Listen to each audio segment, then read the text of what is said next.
I mean, yowzers, man. uh, we may just do this for, some people.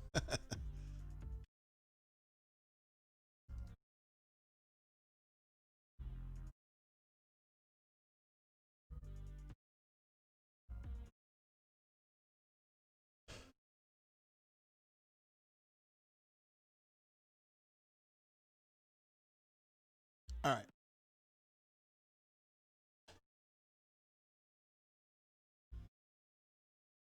Well, absolutely horrible, man.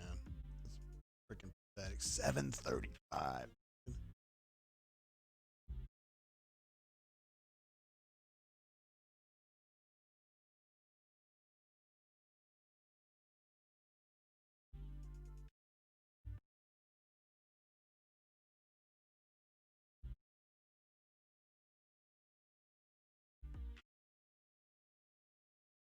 Oh, shit. Yeah, put the phone number on there, bro.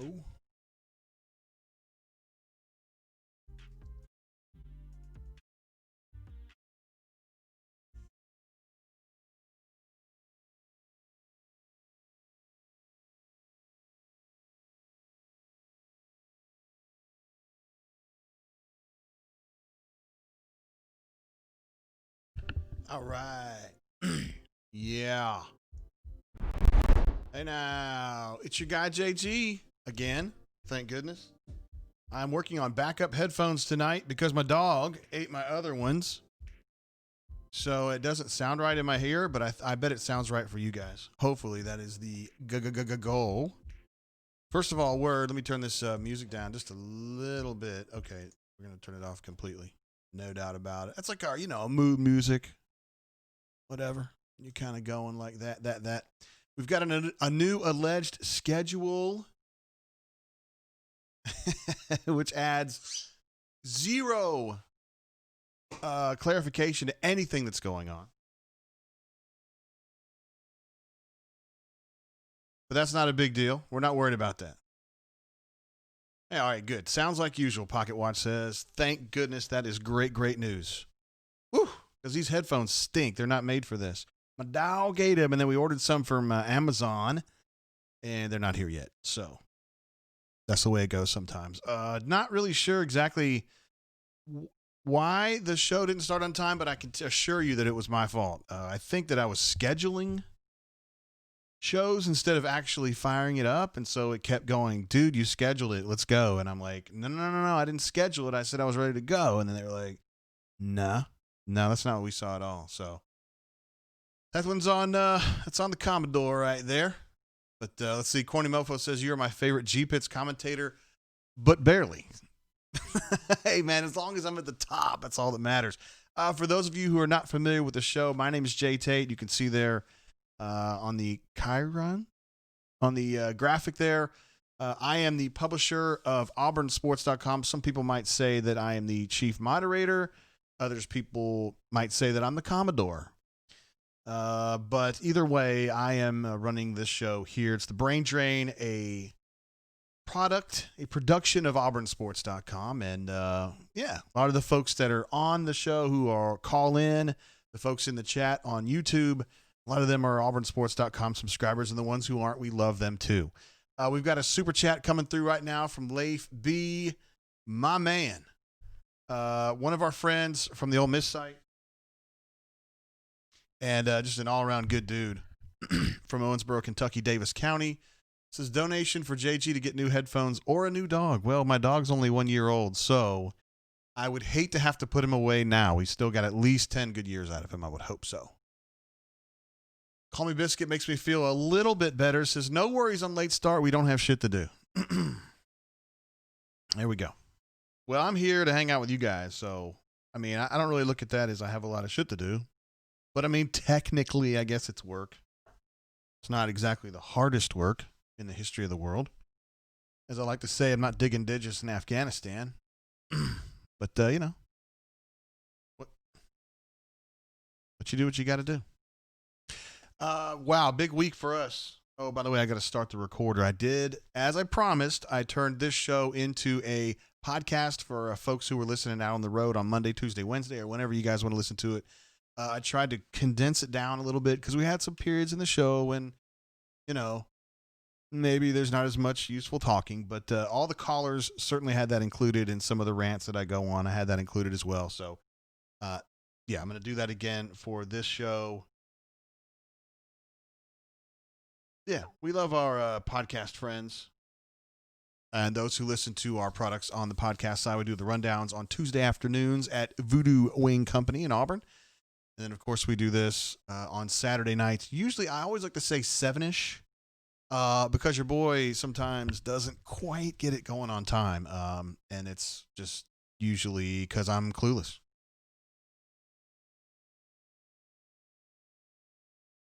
Yeah. That's pretty much what it boils down to. Feels great to be back. And thank you again, Leif. Also, Corny Mofo with a super chat coming through. Thank you. We'll put that in the headphone fund. Thank you very much for that, sir. Wait a minute. Meat slicers, okay? I don't know what you're talking about. This has been an incredible week for a bunch of us. Those of you who are Auburn folks, those of you who are Ole Miss folks, those of you who are fans of college athletics, folks, I'm not an Ole Miss Rebel Grove subscriber, but I am a poster over there at times. We've got football on the way, y'all. The SEC announced on Thursday, I think it was, that it is a go. They're going to be restructuring the season starting on September 26th this time. And then with the SEC championship game on December 19th in Atlanta in the Mercedes-Benz Dome. As you can see on the schedule there is absolutely no clarity at all about where the games are going to be, et cetera, et cetera. We've heard all kinds of rumors about this, that, and the other thing. But as far as confirmed intel about the schedule, I have absolutely nothing to offer you guys. Except to say that expect the unexpected is how I would put it. Yes, indeed. Georgia Rebel says, what up, JG? Georgia Rebel, appreciate you. One of our friends from the Rebel Grove site and a real good dude. Always here with us, and it's very much appreciated. Cleveland Brown is in the house asking about the drink of choice. I do have a graphic for that, and I would be happy to show it to you right now. Tonight's drink of choice is the Bardstown Burger Company Discovery 2, which I don't drink very often, but I really, really enjoy it. It's something that was sent to me by a friend of the show, Michael. He knows who he is. He lives a long way from here, but he has a tie to Auburn. It retails in the 125 to 150 range, which is probably a little higher than I would like myself. I like to drink less expensive stuff. I didn't realize... I just didn't know much about this bourbon at all. Actually, the only reason I knew it existed was because when I was taking my daughter up to a college visit at Transylvania University, I saw this distillery on the interstate on the Bluegrass Parkway, just outside of Bardstown, and it's beautiful. They put a lot of money into it, and it's like super modern looking, and it has lots of glass, and it's just really, it looks like a place where like some real ballers play, right? But I wasn't familiar with their product. My friend Michael sent this to me, and as soon as I drank it, I was like, oh my goodness, this is good stuff right here. I think I did it on a show, in fact, when I drank it the first time. Anyway, it's become one of my favorites, and it's absolutely delicious. I finally saw it in the wild for the first time in a place that I did not expect to see it for the first time in the wild. We were in Gatlinburg, and we were looking for we were actually looking for ice to pack our cooler. And we went into this little juke joint. I mean, it just looked like a side alcohol store up in the mountain above Gatlinburg, mostly just Gatlinburg folks there. And sure enough, they had this Bardstown Discovery 2 there. And I was like, holy shit, that's great. I didn't buy any because I already had some, but it's absolutely delicious. Again, made in Bardstown, Kentucky, right off the Bluegrass Parkway. If you're going from Bardstown to Lexington, you will definitely see it on the right as you're going toward Lexington. It's beautiful. Looks really, really nice. 122 proof, which is hot. Hot. It's officially listed at 122.2. And you can see the mash bill there, high on corn, kind of a low rye content, similar to the mash bill we saw last week with the Ezra 7, which interestingly is distilled right across the Bluegrass Parkway from BBC, probably a quarter of a mile away. Two very different tasting bourbons. This is actually a blend of 3 different juices, one 10 years old, one 12 years old, and one 14 years old. So it's kind of a mixture. They've only been in business since 2013, so the stuff that they're actually making on their own is young. But they source some juices from other folks, and they put that stuff together, and they make one hell of a product. This is absolutely delicious, and I would put this in my top 5 right now. Of the stuff that I drink, I don't drink it too often, but when I do very much enjoy it. Corny Mofo with a super chat. Thank you very much, sir. Says, thanks for teaching me to post gifts. The interesting thing there is, as I recall, I wasn't actually trying to teach you. I was teaching somebody else, and you just kind of jumped in, which we love you doing. And then you just kind of learned by osmosis, man. It's awesome. Gifts are a well-placed gift is it's worth its weight in gold. I'll say that. So let's get a pour of this bourbon, this Bardstown Bourbon Company Discovery Series 2. It's 122 proof, so I better be ready. But you guys know what happens when Jay starts drinking the high proof stuff, right? Down the hatch. I mean, it's hot, but it doesn't. If you guys remember that larceny I had a few weeks ago, hell, at this point, it's probably 6 weeks ago. It ain't nothing like that. That's delicious. That's really, really good. I taste cherries and oak is what I taste in that. Really, really good. Canoe Man says it screams having private equity money behind it. There's no doubt. They've got some major investors in what they're doing there. I mean, when you're going on the bourbon trail, and they've pushed really hard to be a bourbon trail destination, and they are one. It's really, really nice. You go and you see 1792, or you see Heaven Hill, or you see Willett, and they're all super old school, right? I mean, Willett really feels like, then you're literally in the middle of a cow pasture when you're at Willett.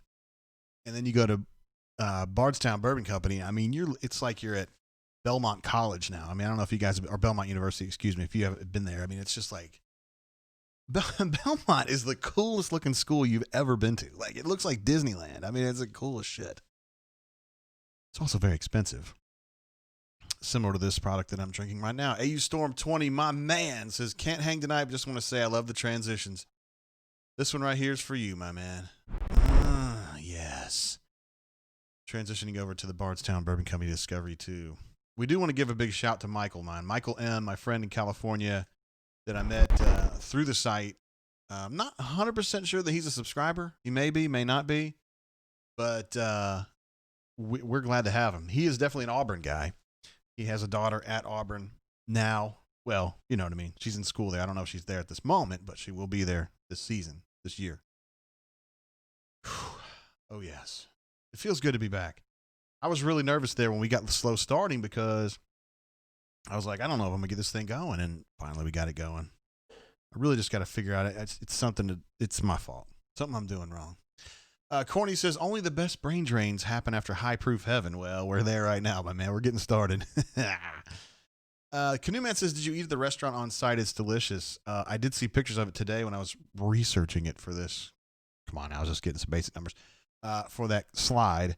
I did not. I went by like 65 miles an hour, and I was like, hey, look, that place looks really awesome. Oh, it's called Bardstown Bourbon Company. Have you ever heard of that? Administrative assistant goes, no?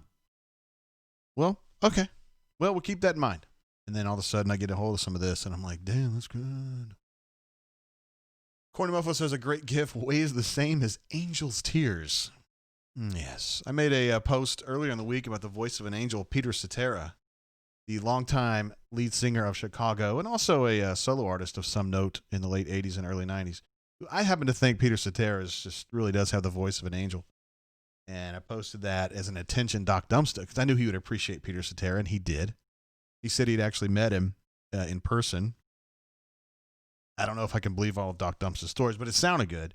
And some people didn't get it. Some people didn't get it. War Damn Eagle did not get it. And that's okay. But he did hook up with Jane Seymour. You guys know who Jane Seymour is, who is Very underrated. She's one of the hottest women like ever. If you talk about young, middle-aged, older, she's older now. She's still really hot. And she was the cougar chick in dadgummit, what's that movie? The one where they crash the weddings? Wedding Crashers. That makes it great. That's exactly what it was. She was the hot mommy. And she was super hot. I don't know if Rux would think she was hot because Rux is a little younger, but also welcome, Rux. Glad to have you, bro. Rux says, whoa, fancy setup, bro. We are stepping up, man. Thank you, first of all, for helping make the new computer a possibility, despite the user error problems. And we also, we're on a new, application, a new portal to get on the internet and to stream. And we thank you for that too, Rux. Big part of that. Thank you very much. Boom Jaboomja's in the house. My man. One of our friends from the Ole Miss site says, JG might know more about bourbon than anyone I know. Boy, I doubt that. AU Taxman, just in this group right here, I think he knows more than I do. Chance the Yapper. There's a podcast called Bourbon South on this exact subject. How has this never happened? Well, I mean, to put it bluntly, I don't think Chance likes me very much. And yeah, obviously Chance did not like the fact that I made fun of his eyes because he's got an eye problem, but I had the same eye problem. So I felt like it was okay for me to make fun of him, but I think he got frustrated by it. So we got off on the wrong foot because of that. And then I think he also got bothered by the fact that when I was at that big dinner party at Neil's house back in the fall, that was when I helped get Chance and Neil going with their video shit. I hung out with Chance the Yapper's wife a good amount, Kara, and girls like that, I just really like them. She is super opinionated, very out there, just talking. And I don't know. I just think he thought he was a little creeped out by the fact that I hung out with her as much as I did. I mean, I wasn't like hitting on her or anything. I think she's interesting. And I think he would just rather like maybe me not talk to her as much. I don't know. But he doesn't want me on the show, and that's fine. Doesn't bother me. Corny Mofo correctly assesses that Jane Seymour was a 10 and is a 9. I'm fine with that. She's a little older, but she's still really, really, really hot. And at her peak, she was, when you could argue, she was like the hottest chick. Kuduman says Wedding Crashers. That was the movie I was thinking of where she was the cougar mom. Delicious. A couple things I got here on the list I want to make sure we go by. The fact that football is a go. Again, we're aiming for September 26th for the start date. That's a long way off. I'm told, there's still, everything's in flux. And I've been telling you guys this from the beginning that like something that we think this week may be completely useless next week. Okay. So right now, the plan is for Auburn to start practicing in earnest next week, late next week. So that's when you would start doing your acclimation.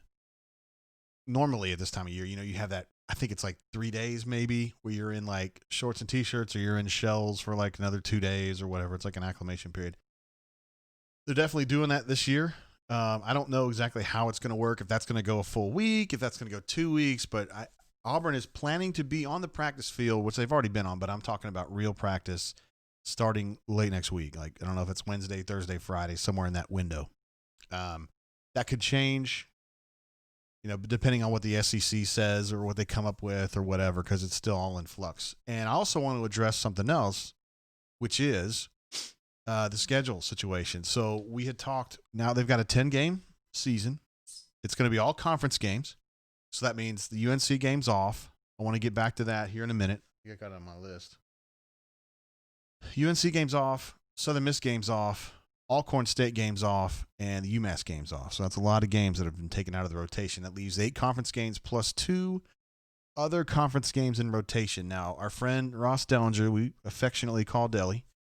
Delly was a Cub on this beat many years ago. I don't know if you guys even remember that. He wrote about Auburn for the Decatur Daily back around, 08, 09, 10, somewhere in that range. So we love Delly. And he reported, as he's now with SI, he reported that Auburn, he went through all the teams and said who the 2 conference teams they were going to be adding were. And for Auburn, he said Missouri and South Carolina, which I think was That was good. I mean, it could have been somebody worse, right? But I think when some of the ADs or several of the ADs saw those, some of the matchups saying, and I don't have them in front of me, but, if Auburn adds Missouri and South Carolina, like neither of those teams are particularly challenging, right? It's not like you've added Kentucky's kind of a pain in the ass right now. Tennessee might be a little bit better this year. Florida's better, but Auburn's going to play them anyway, I think. And some teams are getting Arkansas, who's just kind of not very good right now, and that whole thing. And I think they're going to – you got some ADs that were fine with that, and you got some ADs that thought that this should have been reviewed a little bit more and make sure there was a competitive balance. So I don't know what is going to actually happen with this. So that's why I left the alleged schedule just completely wide open. I have every reason to believe that the Iron Bowl will be played earlier in the season.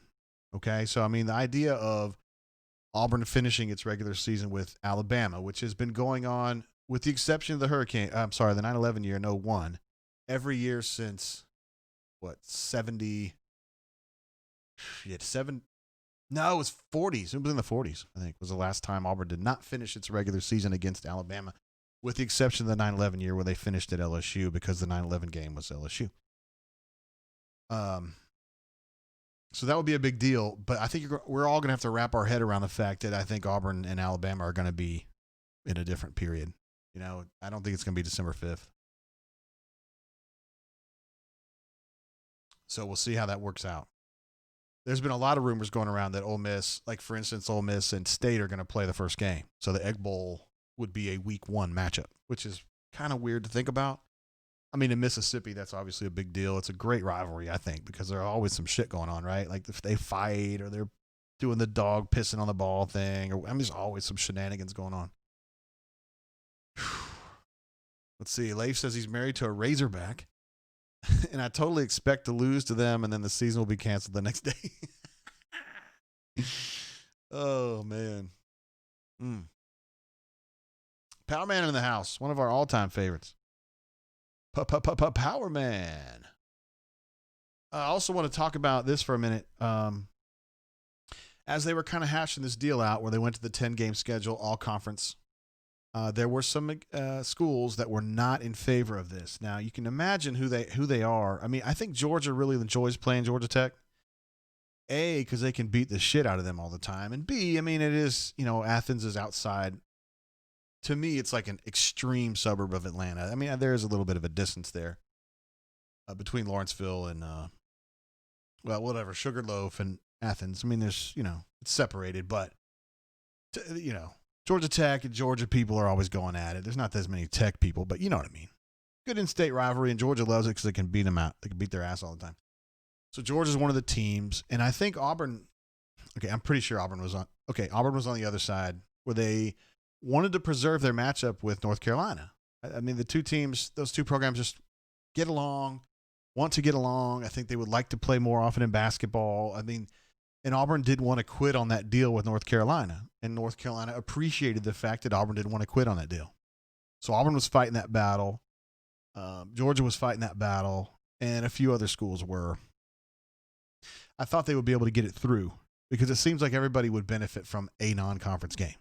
Whoever it is. If you want to beat somebody who sucks, or if you have some kind of an engaging, interesting rivalry, if it's Florida State, I don't know if Florida would want to play that game. I mean, maybe they do, maybe they don't. I just don't know enough about that rivalry. But, I mean, that is a rivalry that's been going a long time. There's various reasons, but I thought that would win out. Ultimately, it did not. And the teams like Auburn that wanted one non-conference game got outvoted. So that's how we got to where we are right now. And I think the schedule, the person who I talked to about the schedule situation, I didn't ask them point blank, when are you getting a schedule? But he said that my questions will be answered pretty quickly. So I'm expecting a schedule no later than Tuesday. I think it's going to go down pretty quickly. And it'll be very interesting to see how coaches react to that. Because, it's like standing there right now, Gus. I firmly believe that Gus and Allen at this moment right now have absolutely no idea what's going on. They might have some concept of, the Iron Bowl is going to be early, or something like that. But I don't think right now Gus has any idea he's playing week 1. Doesn't have any idea he's playing week 2. And it makes it harder from a scouting perspective. I mean, they've scouted all their SEC opponents and have for months, of course. But, you kind of, in your mind, you've got, okay, we're going to go this way. And now it's all just, jumbled up and it's going to be Yahtzee. You're throwing the dice out there and see what happens. Let's see. Boonja Boonja says Ole Miss State is so toxic it's no fun to watch right now. See, it's the opposite for me. As someone who doesn't have a vested interest in that, I like seeing toxicity as long as I'm not involved with it.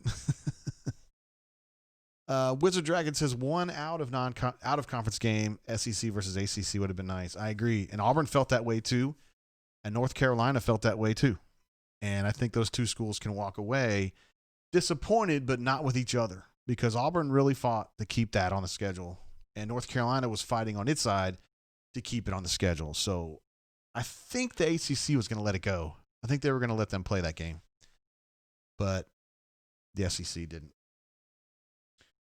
And the official reason is that it protects the... Oh, look at that. Ruxpin jumping in with a super chat. Definitely, he's a Hall of Fame super chatter, and your name will be up there momentarily, sir, of course. We love Ruxpin. A Hall of Fame super chatter and just an all-around huge supporter of the site and the Brain Journey as well. It does lag behind just a little bit. I don't know why. Who knows? There's a great question right here, and I have not been able to get an answer for it. There you go, Ruxpin. Thank you very much for that, sir. That's a great question from George Rebel. Would you have to pay the others you canceled? Now, that I was reading a story about this. Specifically, I think it was ULM. So we might want to get Neil on the phone for that one, or it might have been Louisiana. I'm not sure, but they were planning to try to get that money back. Now, I read specifically that Kentucky, in their out-of-conference schedule contracts, say that they are allowed out without any penalty if the conference mitigates it. If the conference makes a decision that prevents Kentucky from playing that game, then they're not financially responsible for it. I don't know what the specific, the writer or whatever, what the contract says in each of those deals with UMass. UMass and Southern Miss are the two big ones. I mean, those were going to be the big payouts. I think Auburn owed UMass like $1.8 million or something for that game, which seems really exorbitant. And then Southern Miss was like $1 million or $1.2 million, something like that. And they need that money. I mean, I'm at a school like Southern Miss. I bet their whole athletics budget is like $12 million. I don't know that, but I'm guessing.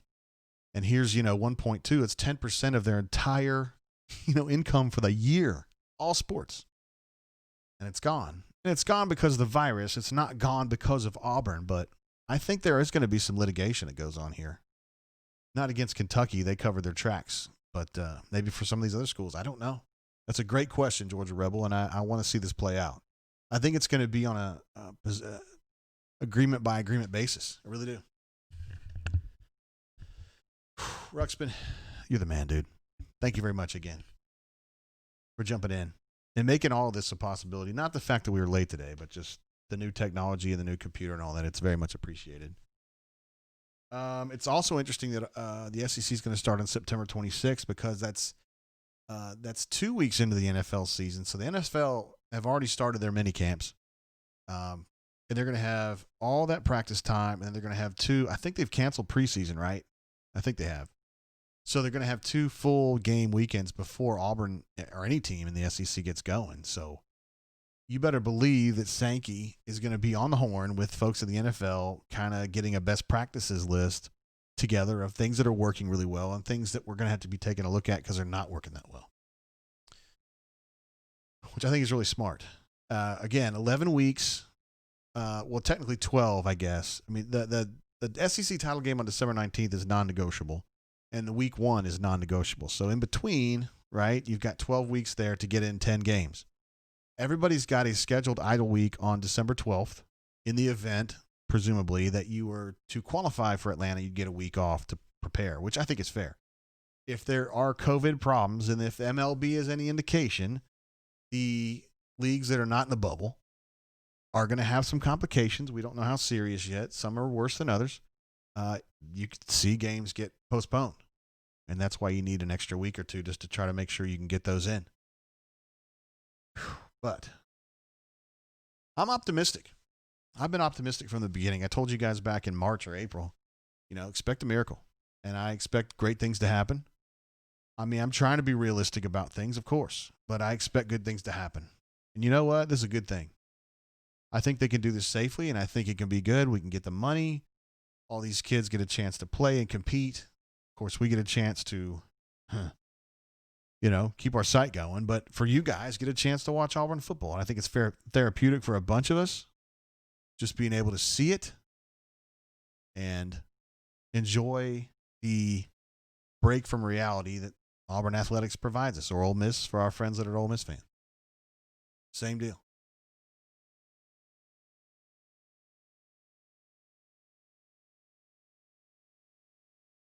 Did it really stop?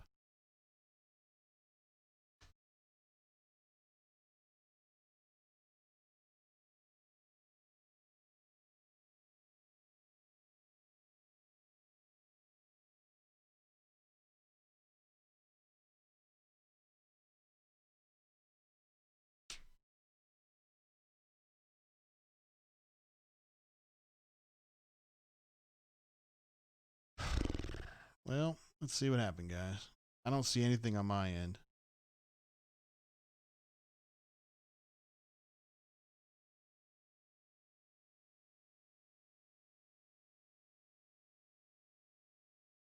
Internet's still going full speed.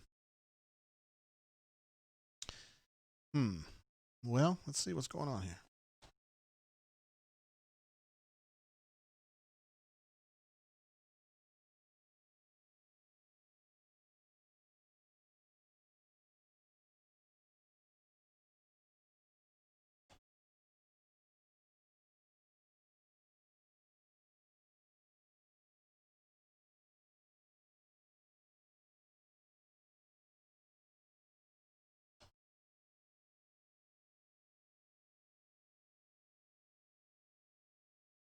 All right.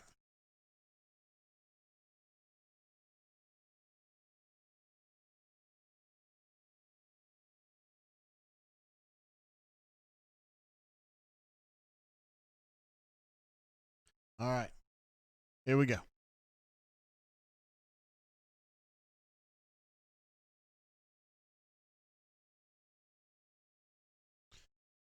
All right. We got anything going?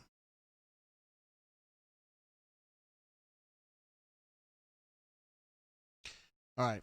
I can't tell if it's working or not, so everything looks fine on my end. Is the issue? Oh man.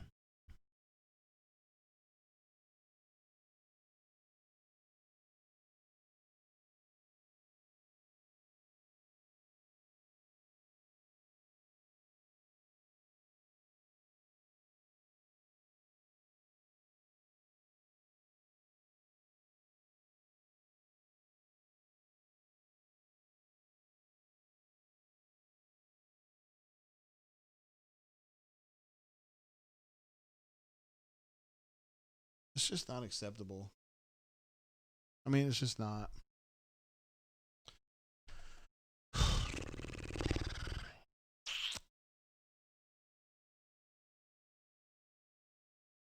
Clearly.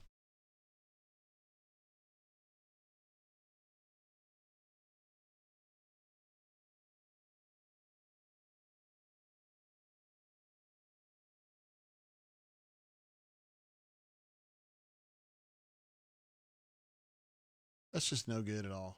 That's just absolutely unacceptable. Nothing changed on my internet connection. Nothing changed with the application. Nothing changed with YouTube. This is all just some BS, man. Man, what an absolute mess.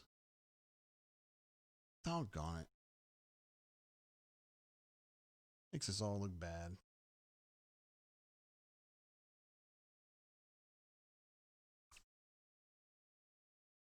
Yeah.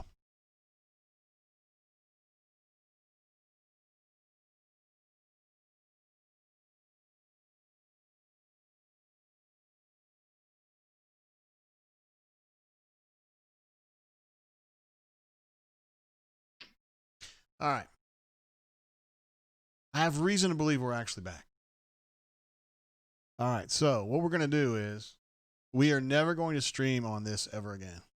So we're going to do something completely different next week. I don't know what the deal is. Guys, I don't blame you for joking about the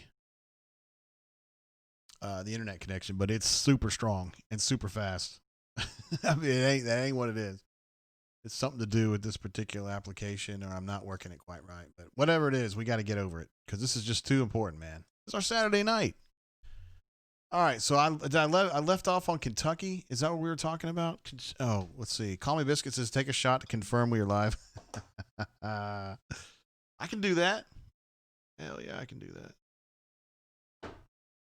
Of course.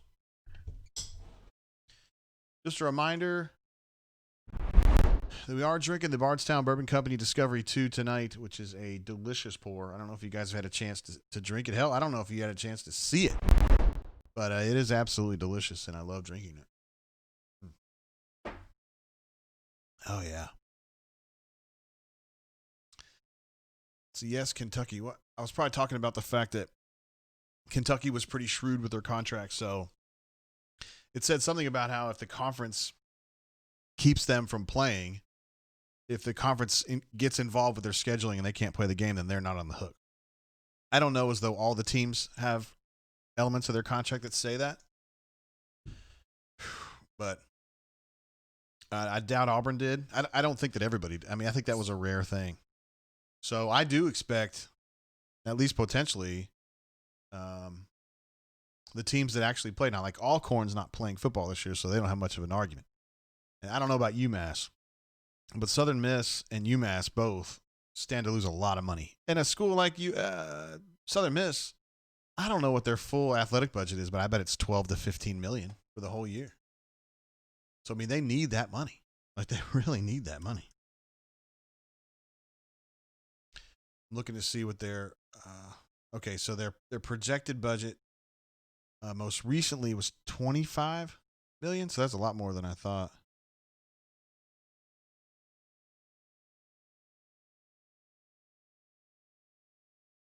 That's a whole lot more than I thought.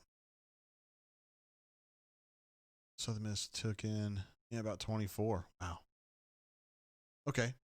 So if they're making 1.2, what's that? 5% of their annual take is like right there, that one game, and they lost it. So would Alcorn State. I mean, yeah, it was big money for Alcorn too, but they're not playing. So it's kind of hard to argue that Auburn screwed you when you're not even playing. Powerman says, it just rebooted everything in my house. Thought it was just me. It's frustrating, dude, to put all the time into it and get this thing all set up. And then it did this last week too. We got about 3 hours in and just randomly stopped, and I have no idea why. And so I did it again this week, and we're done. Streamlabs OBS, you failed me for the last time, brother. So we're going to go either to Ecamm or we're going to go to Wirecast next week. I'll make that decision at some point in the future, whether that's tomorrow or Monday or Tuesday or whatever. Web M says, what are your thoughts on Tubbs winning the Senate? Also, I'm thinking because of Major League Baseball failing that we might not have a football season. I had to endure listening to negative Nelly Dan. Oh my God, Dan Wolken. We got to talk about him. Thanks as always. First of all, Tubb winning the Senate just depends on what you believe to be how the polling is going. I mean, Doug Jones, to me, I don't talk politics on the show very much, but I mean, I consider myself a Republican. But I like Doug Jones. He's a good dude. I don't think any of us could argue that Doug Jones is a bad person.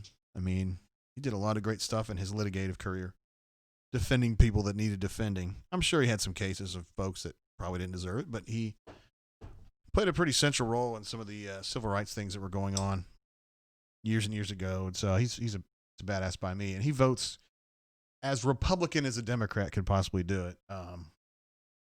Tommy, you'd think the fact that Tommy's record's pretty clean. I mean, you know what I mean? Like, he was involved in that money management fiasco that went down. It's probably been 10 years ago now, that some people might say is bad or whatever. But he's a pretty clean guy. And even though he's untested as a Republican or as a congressman or anything like that, I think he ends up winning. I mean, do I think he's going to win? I do. I mean, I know they're polling pretty close right now, but it's still early-ish. I mean, he only just beat Sessions the other day, so I think he'll win. But Doug Jones if Doug Jones were to win, it wouldn't break my heart too much. Doug Jones, to me, he's not part of the problem. I know he's a Democrat, but he doesn't really vote Democrat. He does some, but he's middle of the line. One man's opinion. I don't mean to be starting any political fights. And I do want to thank you very much for that, Webb. One of our friends from Rebel Grove, who is an absolute beast. Somebody said something up here that I was very interested in, and I forgot what it was. Doggone it. Ruxpin asked if Power Man could call in tonight. I mean, of course. We love having Power Man call in. He's an absolute badass. Hall of Famer. I have gone ahead and pulled up Skype, so if Power Man would like to call in, he's welcome to do so. If he doesn't, that's fine too.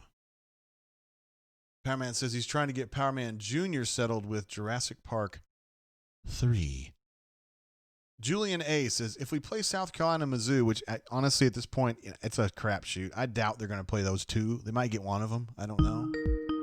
Hey now, we got a call coming in from an unusual area code. So let's see. This could be Alaska Tiger. We'll see. Hey caller, welcome to the show. How you doing tonight? Oh, hello there, JG. How are you? Is this my friend Alaska Tiger? Yes, it is. Hey now, are back you still? in Alaska. You're back in Alaska. Excellent. All right. Yep, back in Alaska. What's been going on, brother? Not too much. I spent the summer down in Puerto Rico and then just came back about a week ago, and so I'm back in Alaska for now. And is this a good thing or a bad thing? Oh, it's a normal thing. We spend the summers in Puerto Rico and then most of the year in Alaska. So Word. Just getting back home. Word.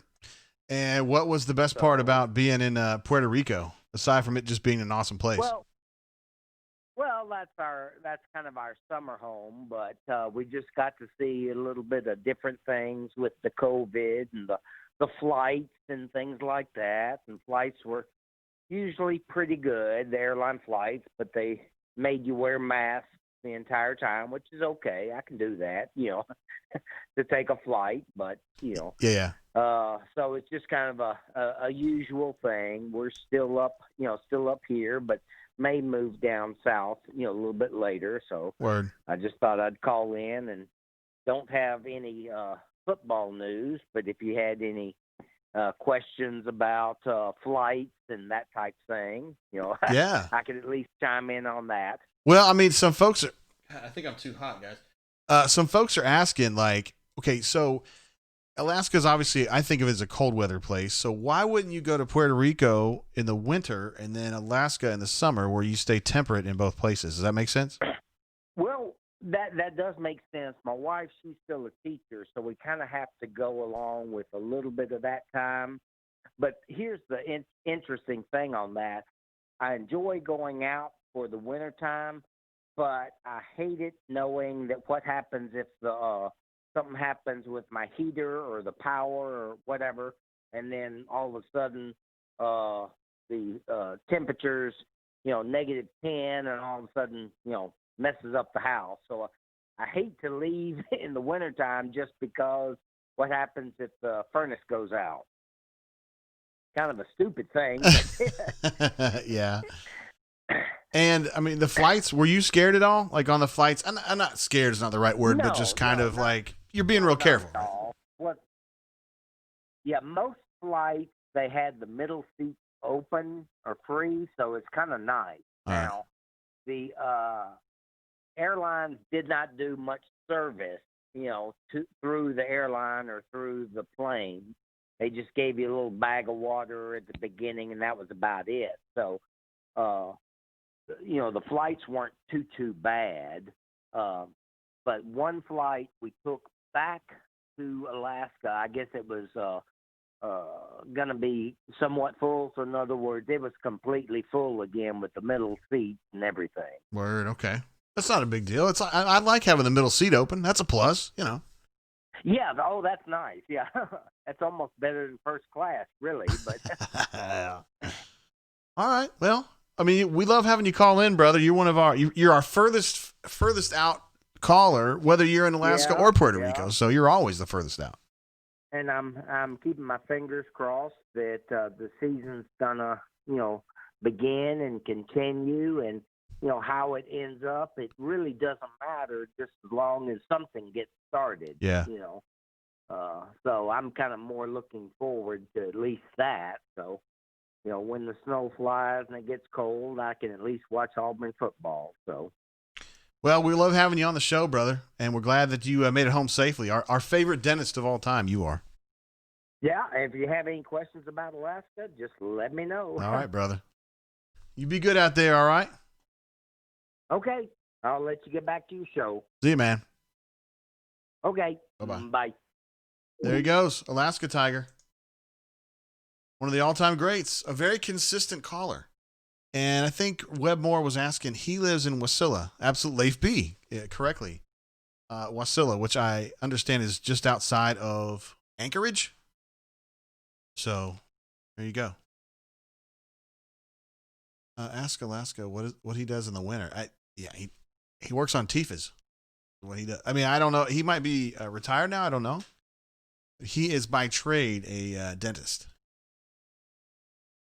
Ed D says, what percentage are we at that this season is going to happen? AHSAA seems to be moving forward with football. They don't seem to be. They are absolutely going forward.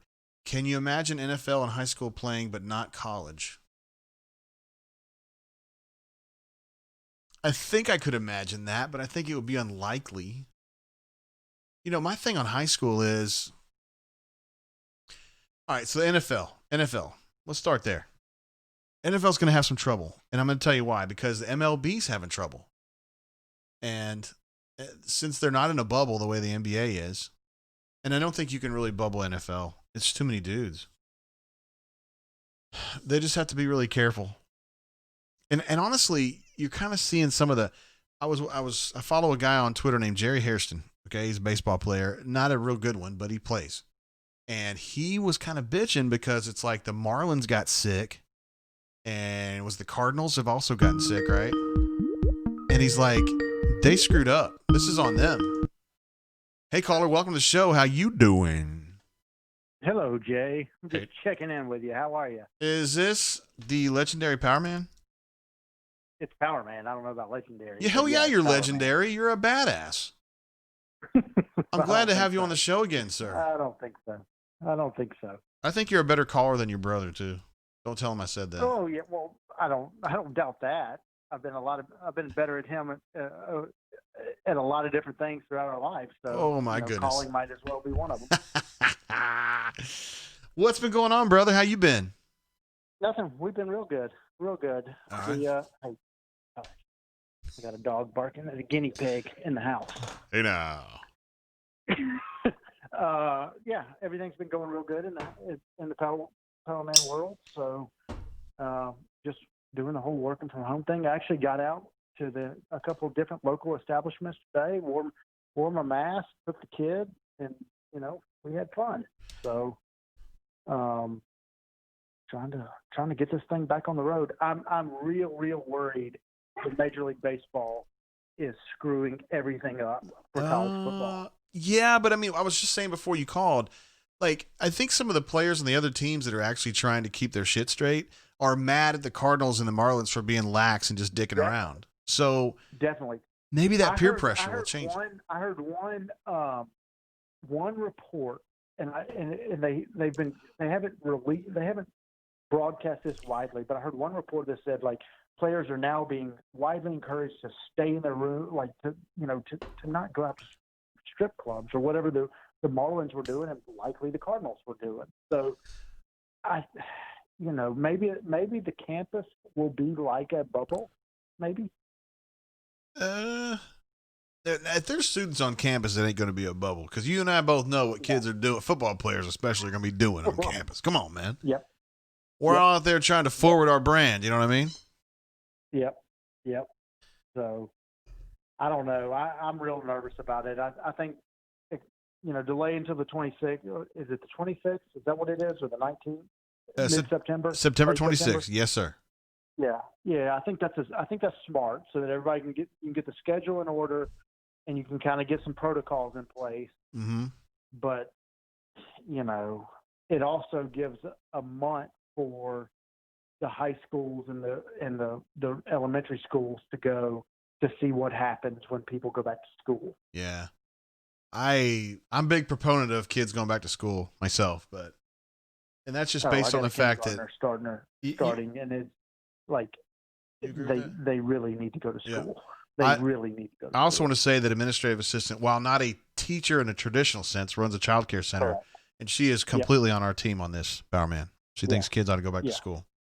Yeah, I knew that. Oh, no doubt. It just like, if I think about it, I've talked to a couple bunkers about this that have kids that are my age, or my kids' age, that are, if a kindergartner is not allowed to go to school, what's the point? Like, they learn socialization. They learn to sit in a straight line. They learn to line up. They learn to go to the lunchroom. They learn to do all those things. Like, that's not what will happen on virtual learning. No. I don't know. I don't like virtual learning, and I don't like the lack of socialization that you don't get when you're doing that, And I want my student kid to see the expressions on his teacher's face outside of a mask.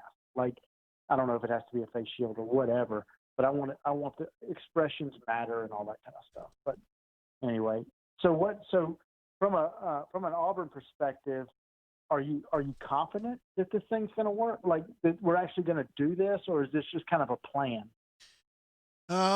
Somewhere between those two. I mean, I'm sure, I've expected a miracle from the beginning, brother. I just keep thinking it's going to work because I think the kids, they want it to work, and I think the administrators know what's on the line.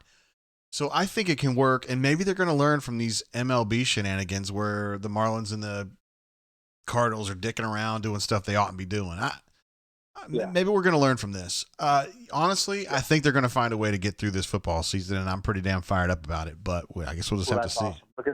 Because you and I were very, very negative early on. I know. And to hear you be confident, that makes me confident, which is awesome. Yeah, I feel better than I did. That's for damn sure. And we all need it, man. We all need it for various reasons. So. Daggum right. I'm pulling for it, brother. Have you seen anything from about the Pac-12 and the players kind of unionizing and kind of making demands and all that kind of stuff? Yeah, and I expect some of that to happen. That makes its way down here? Yeah, I do.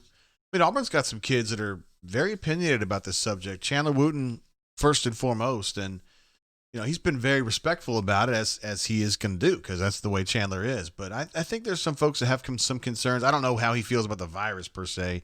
He's more of a Black Lives Matter guy, but yeah, I think there's going to be some kids kind of pop up that have some issues with it. And they're not saying right away we won't play. They just want to say, I want to make sure I understand what steps you guys are taking to make sure we're safe. And I think those questions can get answered in a way that everybody's happy. That's fair.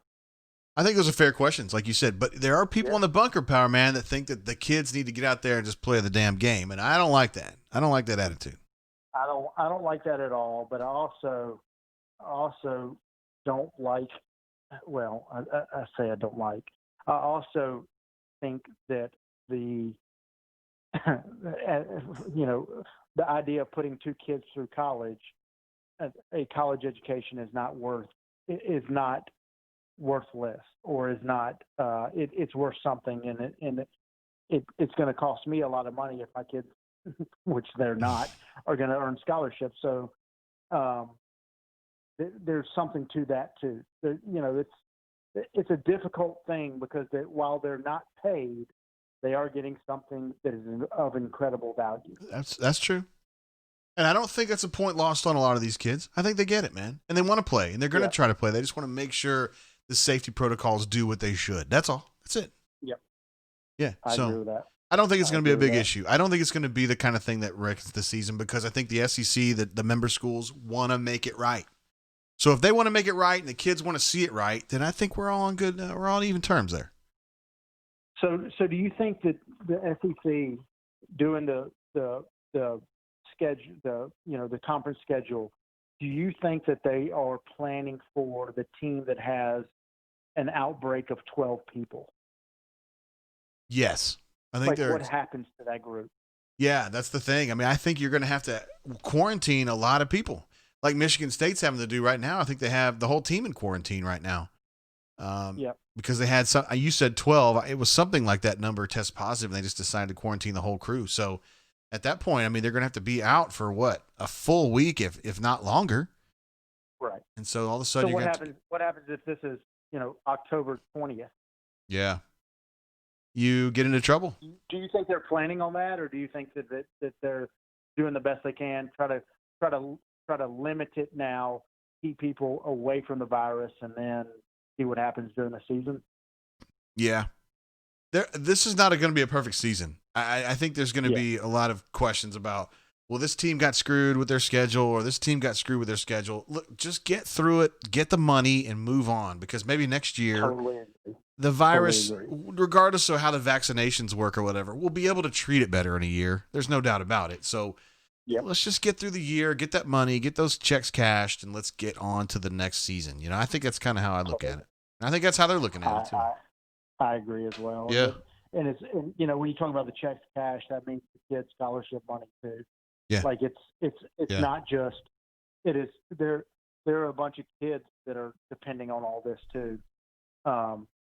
To make sure that it works. But all right, bud. Well, we'll see if it happens, and I'll be talking to you the next few Saturdays before we get there. Hell yeah! I mean, I'm fired up, dude. We've only like 6 weeks out right now, so I know. Let's get this thing done. We're getting there. First time I called in was from my Texas hotel room in Oregon, or against the Oregon in the Oregon game. So you were always there for us, man. I can't and I think back to that trip that I took, and I want everybody to have one just like it. So. Hopefully we'll get there. I love the positivity, brother. All right, bud. Talk to you later. All right, see you, Power Man. Bye. There he is, Hall of Famer. Power Man, absolute badass. You guys know the truth. You guys have listened to him on the podcast. Wait, hold on. Well, technically, the Brain Drain becomes a podcast. You've seen him call into the show. You've seen him post on the bunker, and you guys are like, the guy's with it. The guy's a smart dude. He is. He is Putin on behind the keyboard, although he's not necessarily a mean despot. He's just a nice despot. Let's see. Chip, my man in Mobile, says Mrs. C2 teaches special ed pre-K and thinks distance learning is beyond useless for her kids. We just had the discussion again as I polished off my Voodoo wings. I'm so jealous, bro.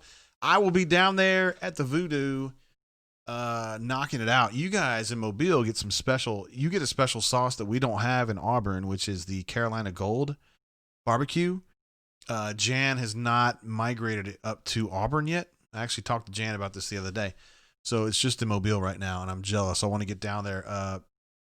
My daughter moves into South on the 9th, I think it is. So I'll be down there 8th, 9th. And I plan to hit Voodoo at least twice because I love Voodoo. So you guys want to kick it, man, I'll be there. I don't know what kind of a mood I'll be in, because I only got one kid, and she's going to college. And, there's disparate ideas about that. Like on one hand, I'm pretty fired up because I like my wife a lot. You know her as administrative assistant, and I want to hang out with her and not have to worry about my daughter being shitting on our plans, so to speak. I mean, she doesn't really do that, but you know what I mean. It's like we're almost back to without a kid, and again, we can do whatever the hell we want to do. And on the other hand, it's like, my only kid's gone. I don't get to see her very often, and whatever. Canoe Man says, party back in Montgomery on the 11th. You are pumped. I mean, I am pumped, but, yeah, I'll be super pumped if I know that Maddie is at college kicking ass. Like, she's with a sorority she likes, or she got in a sorority she likes, or she found a sorority she likes, and she's doing well in school, and she's got friends, and, at that point, I'll be really, really stoked. Assuming that there's a football season. We're trying to keep the site going, too, But anyway, we all got issues. And I love you guys. I know most of you guys, all the Auburn folks are subscribers, and we appreciate that. Julian A says, Iron Bowl score prediction, LOL. Man, I just don't even know when that game's going to be played yet or whatever. I just don't know. I've got this sneaky suspicion that Auburn's going to be better than we think they are. Because, I guess I can only speak for me, but I don't think, I look at this team on paper and I'm like, not great, SEC average is kind of what I see when I look at it. They have some strength and they have some big weaknesses is kind of the way that I look at it.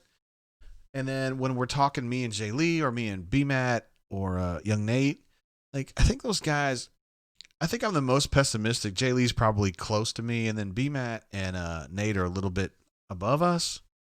So I'm not sure if I'm missing something or what's going on with that, but I do think they're going to be all right. Julian asked earlier about Auburn's record if they had South Carolina and Missouri. So let's talk it out a little bit. Let's see if Auburn's taking their schedule down, which is smart. Okay, let's go through some of these games. All right. Let's say Auburn was going through these in this order that they were proposed to have played, right? Okay, so Alcorn's out, and they were going to kick the shit out of them anyway. North Carolina is out. I suspect Auburn is going to win that game, but it was going to be kind of close because North Carolina's okay. All right, so game 3 was going to be at Old Mississippi. I think Ole Miss has got problems this year. I mean, they got a new coach. Everybody's new. They don't know what they're doing at quarterback yet. I just think they're in a weak position. It's going to be the third game, the first SEC game. I feel like Auburn's going to go over there and beat them. Okay, and I don't mean to be getting on the Ole Miss fans. I know I got a lot here.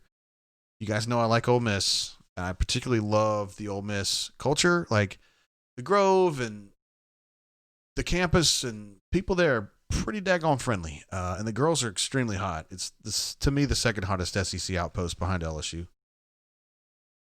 But I think Auburn will win that game. Southern Miss, game over. They were going to kill them. Kentucky is the game, man. Kentucky's a weird game. So Kentucky at Jordan-Hare. I'm tempted to think that Auburn wins that game, but Kentucky's pretty good right now, especially for UK. So I think Auburn wins that game, but, you remember that really cold-ass game back, about 10 years ago now? Kentucky beat Auburn in Auburn. I was like, what the fuck is this? All right, game 6 was supposed to be at Georgia. Ay. Auburn at Georgia. So, in general, you would just take Georgia, right? Because Auburn plays very poorly at Georgia, although I have seen just about the most dominant Auburn performance I've ever seen was at Georgia in 99. And then a game that I literally said out loud in the press box, there is no effing way Auburn's getting out of this screwed hole in 05. And guess what? Brandon Cox proved me wrong. I've told him this to his face after having doubted him many times publicly in the paper. Brandon deserves all the credit for that, and the other guys too. They were able to get out in 05 at Georgia, but other than that, man, it's been a mess over there. So I would probably have to go with Georgia on that one, right? So Auburn overall miss, so 1-0, Kentucky 2-0 at Georgia 2-1. A&M at Auburn. Now, see, the thing is, the national guys will be like, well, they've got Kellen Mond. We talked about this on the show last week. Like, people love talking up Kellen Mond like he's Teddy Bridgewater in college or something, and I just don't see it. So, to me, Auburn wins that game by 2 touchdowns. I could be missing something, but whatever. We're just talking about my opinion. So, that's 3-1. At Mississippi State, again, team that's not great and also have a coaching change. That is going to be their 8th game or whatever, so they're going to have some stability, but I just don't think they have enough. So at that point, that's what, 4-1? Arkansas, you don't have to go into that one, 5-1. LSU inside Jordan-Hare Stadium. So Joe Burrow and that scat back they had, it was badass. Clyde Edwards-Helaire, outstanding football player. Super underrated. Also, they had the slot receiver and the outside receiver that were just total pains in the ass. And they lost a lot of dudes. But that is like game 10. I'm going to give Auburn the edge there. Here we go. I was just telling you guys like 5 minutes ago. So I give Auburn the edge there, right? So that puts Auburn at like what? 6-1? Oh my God.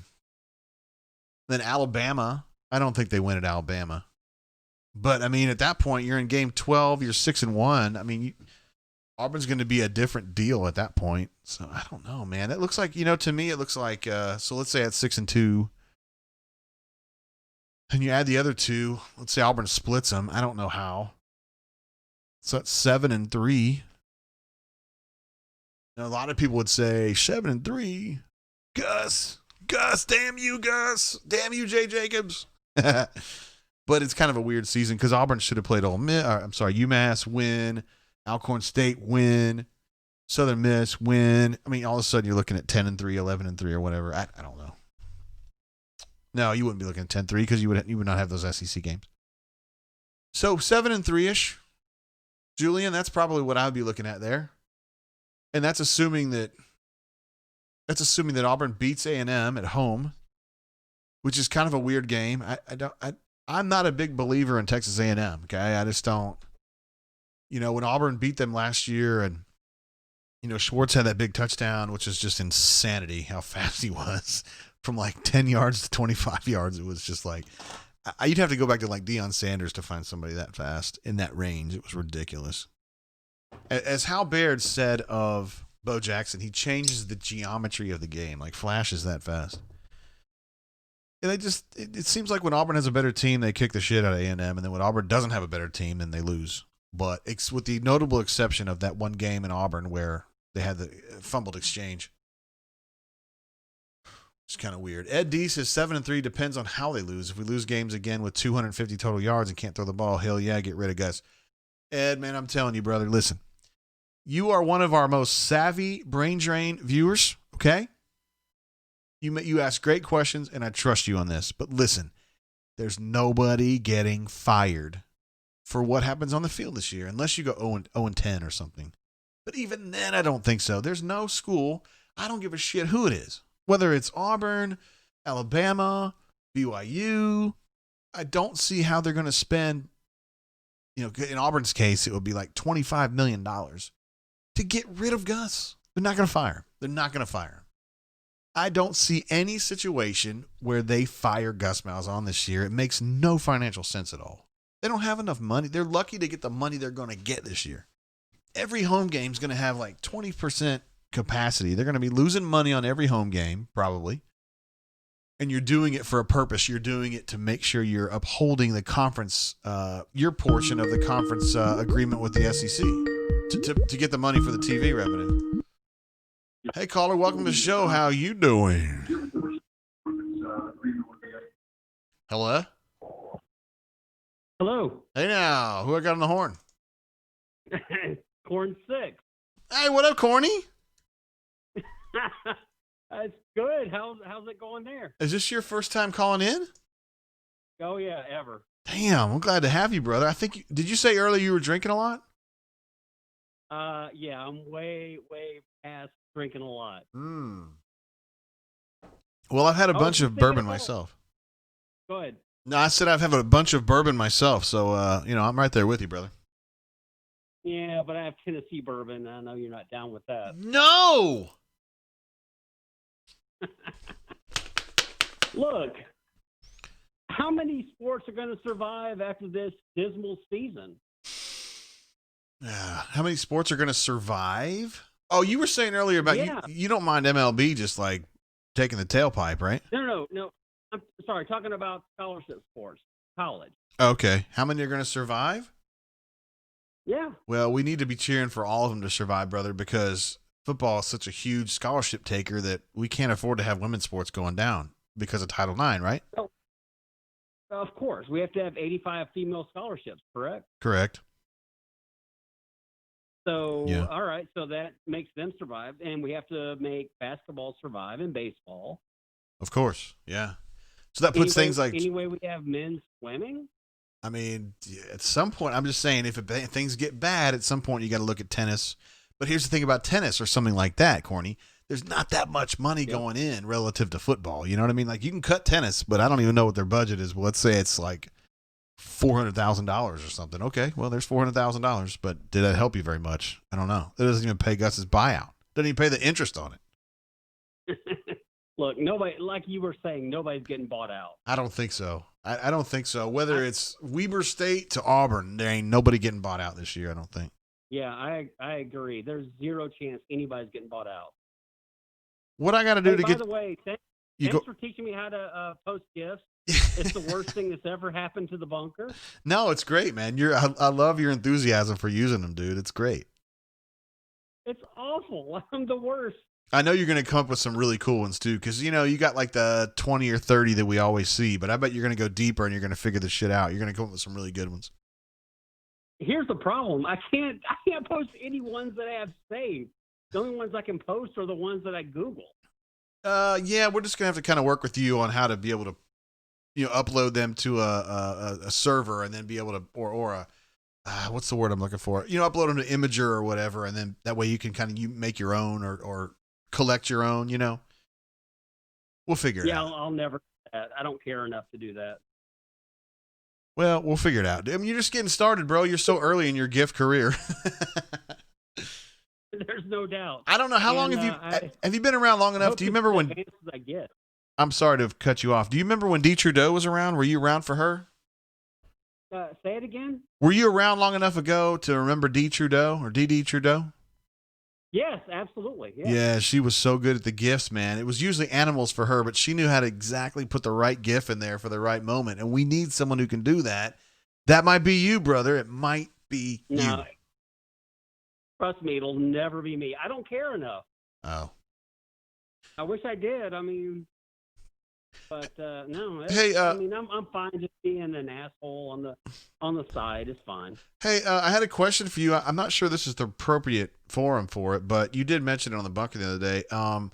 One of our members, J.S. Lowry, has talked about how his wife basically kicked him out of the house a couple of days ago. And, of course, we're all thinking of him. It's going through a really tough time. He's got a daughter who I think is a teenager living at home, and he thinks a lot about her, and he just doesn't want her to be affected by this. And, man, we're by the way, J.S. Lowry, I'm thinking about you. I know that Corny is as well, and a bunch of bunker members are praying for you too. Now then, in his thread, I think you made some pretty interesting statements in that thread, and there was a question that something you said made me want to ask you something else. Do you mind if I ask? Ask anything. There was something about, well, I learned a lot because my wife, I don't know, is it your wife or your ex-wife? Which one is it? Ex-wife was a whore. Yeah, you said she was a whore, and it helped you learn a lot. Yeah. And I don't know. Oh yeah, it was a very matter of fact, cavalier statement, but I know you stood behind that totally. But what did you learn? It wasn't cavalier. It was a matter of fact because, look, she and I lived together for 3+ years. All right. Lived in sin, according to my parents, and we got married. I worked the same workload, restaurant business. You work 50, 60, 70 hours a week. It was the same before and after. But for some reason, after we got married, all of a sudden she needed my attention, needed me to be there with her all the time. And I was just doing my thing. I was trying to support, our new family and all that BS. Yeah. And she decided... It's funny. I did not work for Cracker Barrel at that time. I did later. But she was a server at Cracker Barrel, and she decided that she wanted to bang one of her fellow servers at Cracker Barrel that was paying her a lot of attention. Okay. So she decided to do that. She told me about it one weekend. I laughed in her face and said, "There's no way, because I would be done with you if you did." And she said, "Oh, yeah, I certainly did." And we were done that day. Oh, okay. Yeah, Yeah, I was thankful she was honest with me because I was able to dump her within literally 5 minutes of that conversation. Okay. Okay. Well, that taught you that, you're not going to be pushed around and, you got to keep it real, right? It taught me that life brings you things you don't expect. Yeah. And you need to not be thrown by them. You need to accept them, deal with them, and move on. All right. That's a great piece of advice, honestly. Everybody from age 70 to age 7 could learn from that. Honestly, that's the truth. Oh, it was a great experience for me, and it made the rest of my life much better. Hey, AU Taxman says, I forgot that Korn, I must have missed this, did the Cracker Barrel AMA. He said that was awesome. Is that true? I did. Yes, I did. Man. How did I miss that? Damn it. A year or more ago. Okay, that's why. It was a long time ago. Okay. It was way long time Apparently, ago. It was an epic thread. So, that's awesome. great company to work for, and anybody that eats there should feel safe. So I have no hard feelings against them. Word. Okay. Is there anything? First of all, I love you. I'm so glad that you're part of the brain drain every single week. Is there anything I can help you with? Or is there anything else you'd like to say? I mean, hell, we're here for you. No, I'm good. I'm done. I called on a whim. I was a little toasted, and I figured I'd just call in. We love you calling, man. You're a hugely valuable part of the whole operation here. So we love having you. I don't know, but thank you. I know. I'm here every single week. Except when the shit quits on me. It's all fun. Yeah. Have a great night, and glad to call in. Hey, I want to make you tell me right now that you're going to call in next week. Sure. I'll call in next week. All right. Awesome, Corn. All right, man. See you, brother. See you, bro. There he is, Corn, aka Corny Mofo, however you know him. Corn 6 on the bunker. That was a great call. Ruxpin says, hell of a call. Call me Biscuit, great call, Corn. Call me Biscuit says the Commodore should have stuck to being a counselor. Oh man, I didn't know how to dance around that. I mean, because I knew that he would talk about it because he talks about it, on the bunker and stuff. But it wasn't like I was trying to go into something, that like was super secret or whatever.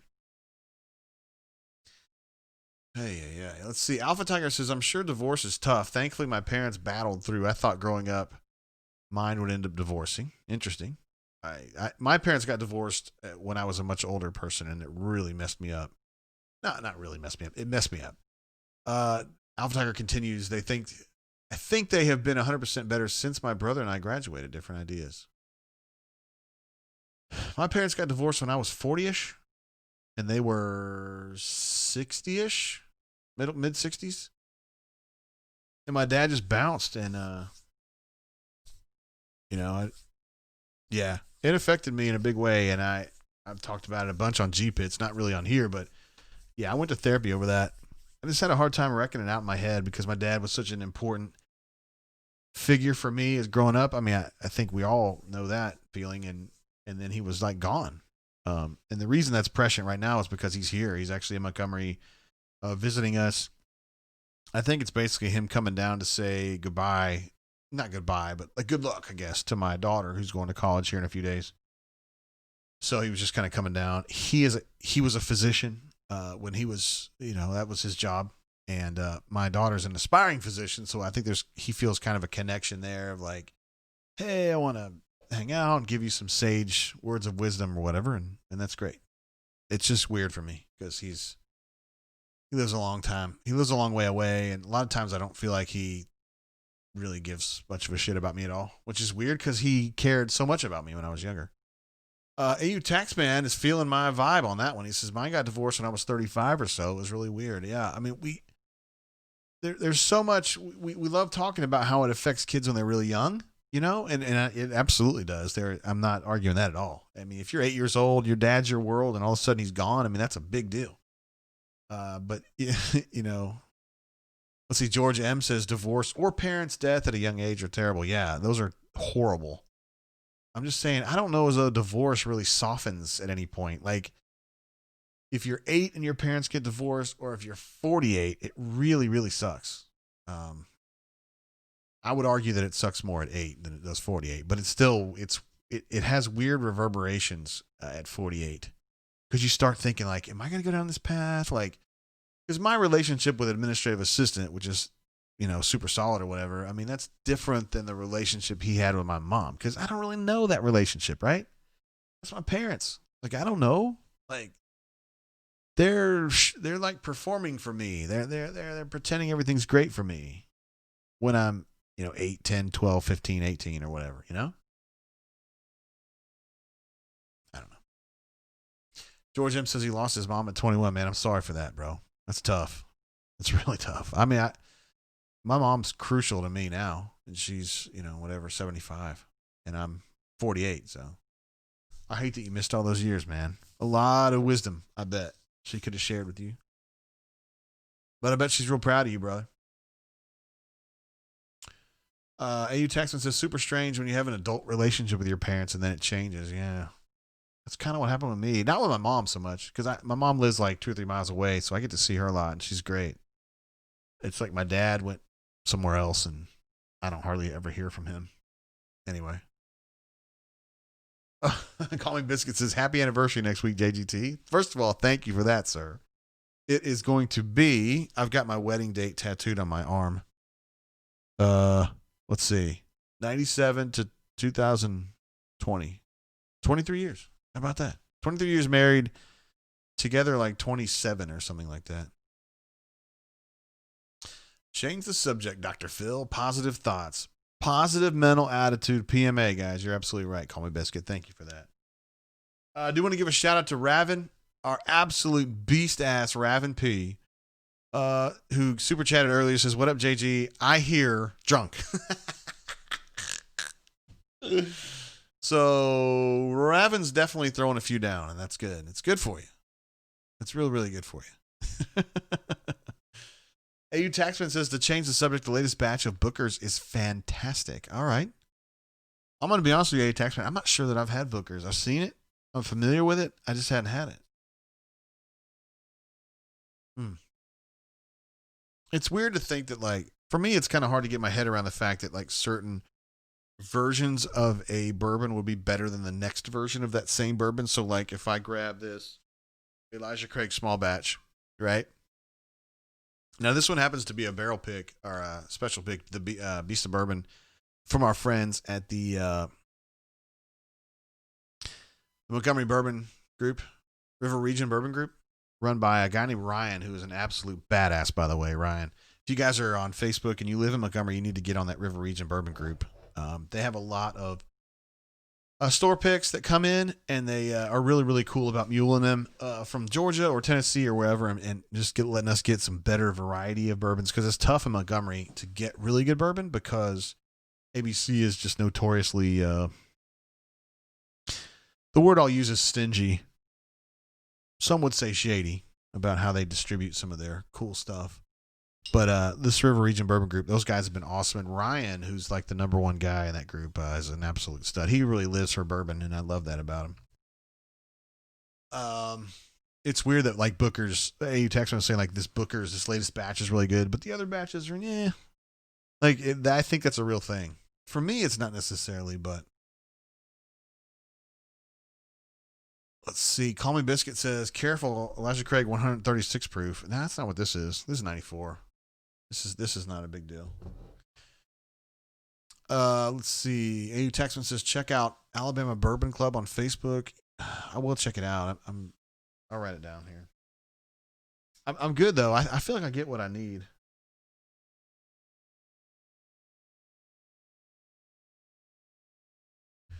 Between Ryan H from the River Region Bourbon Club and our friend Justin Owens up at the Tipping Point, which is, by the way, a great bar.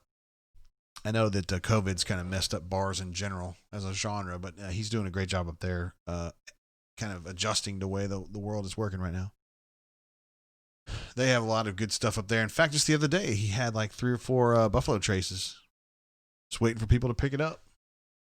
I didn't buy any because I already had some from him. But Brad E., you may know him as Easterwood on the Bunker. I think I played Warzone with you the other day, by the way. Says ABC loves North Alabama. I don't know if that's true or not.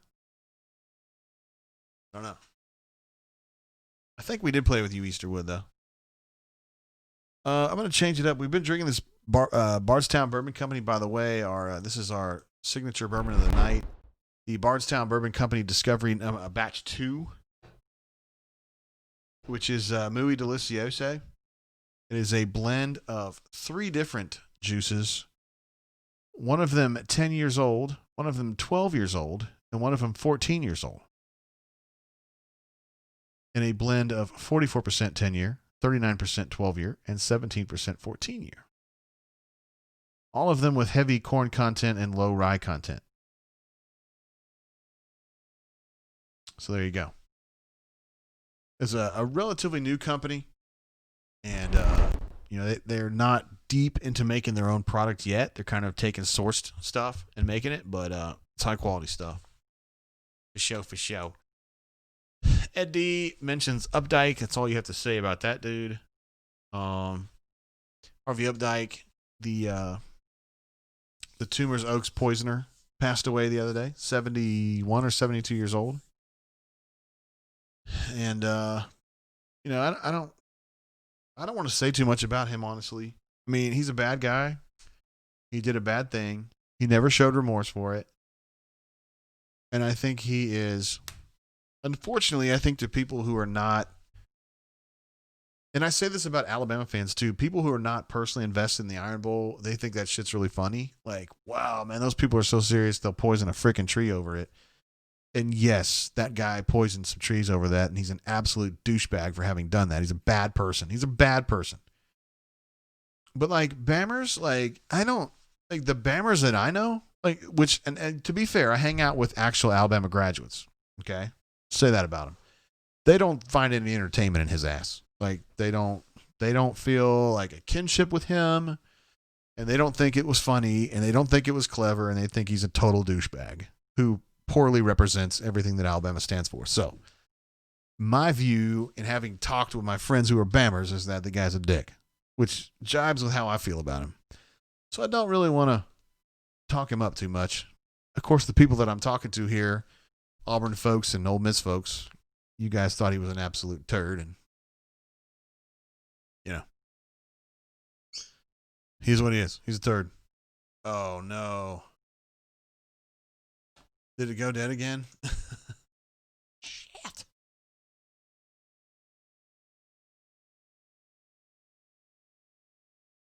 All right, let's see if we can get back going.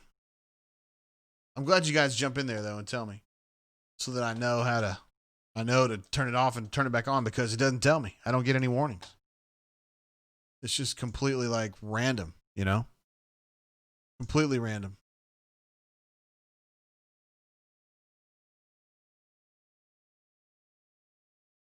All right, we're back now. As far as Harvey, like I was saying about Harvey Updike, though, just total tool. And by the way, we'll find another streaming platform next week.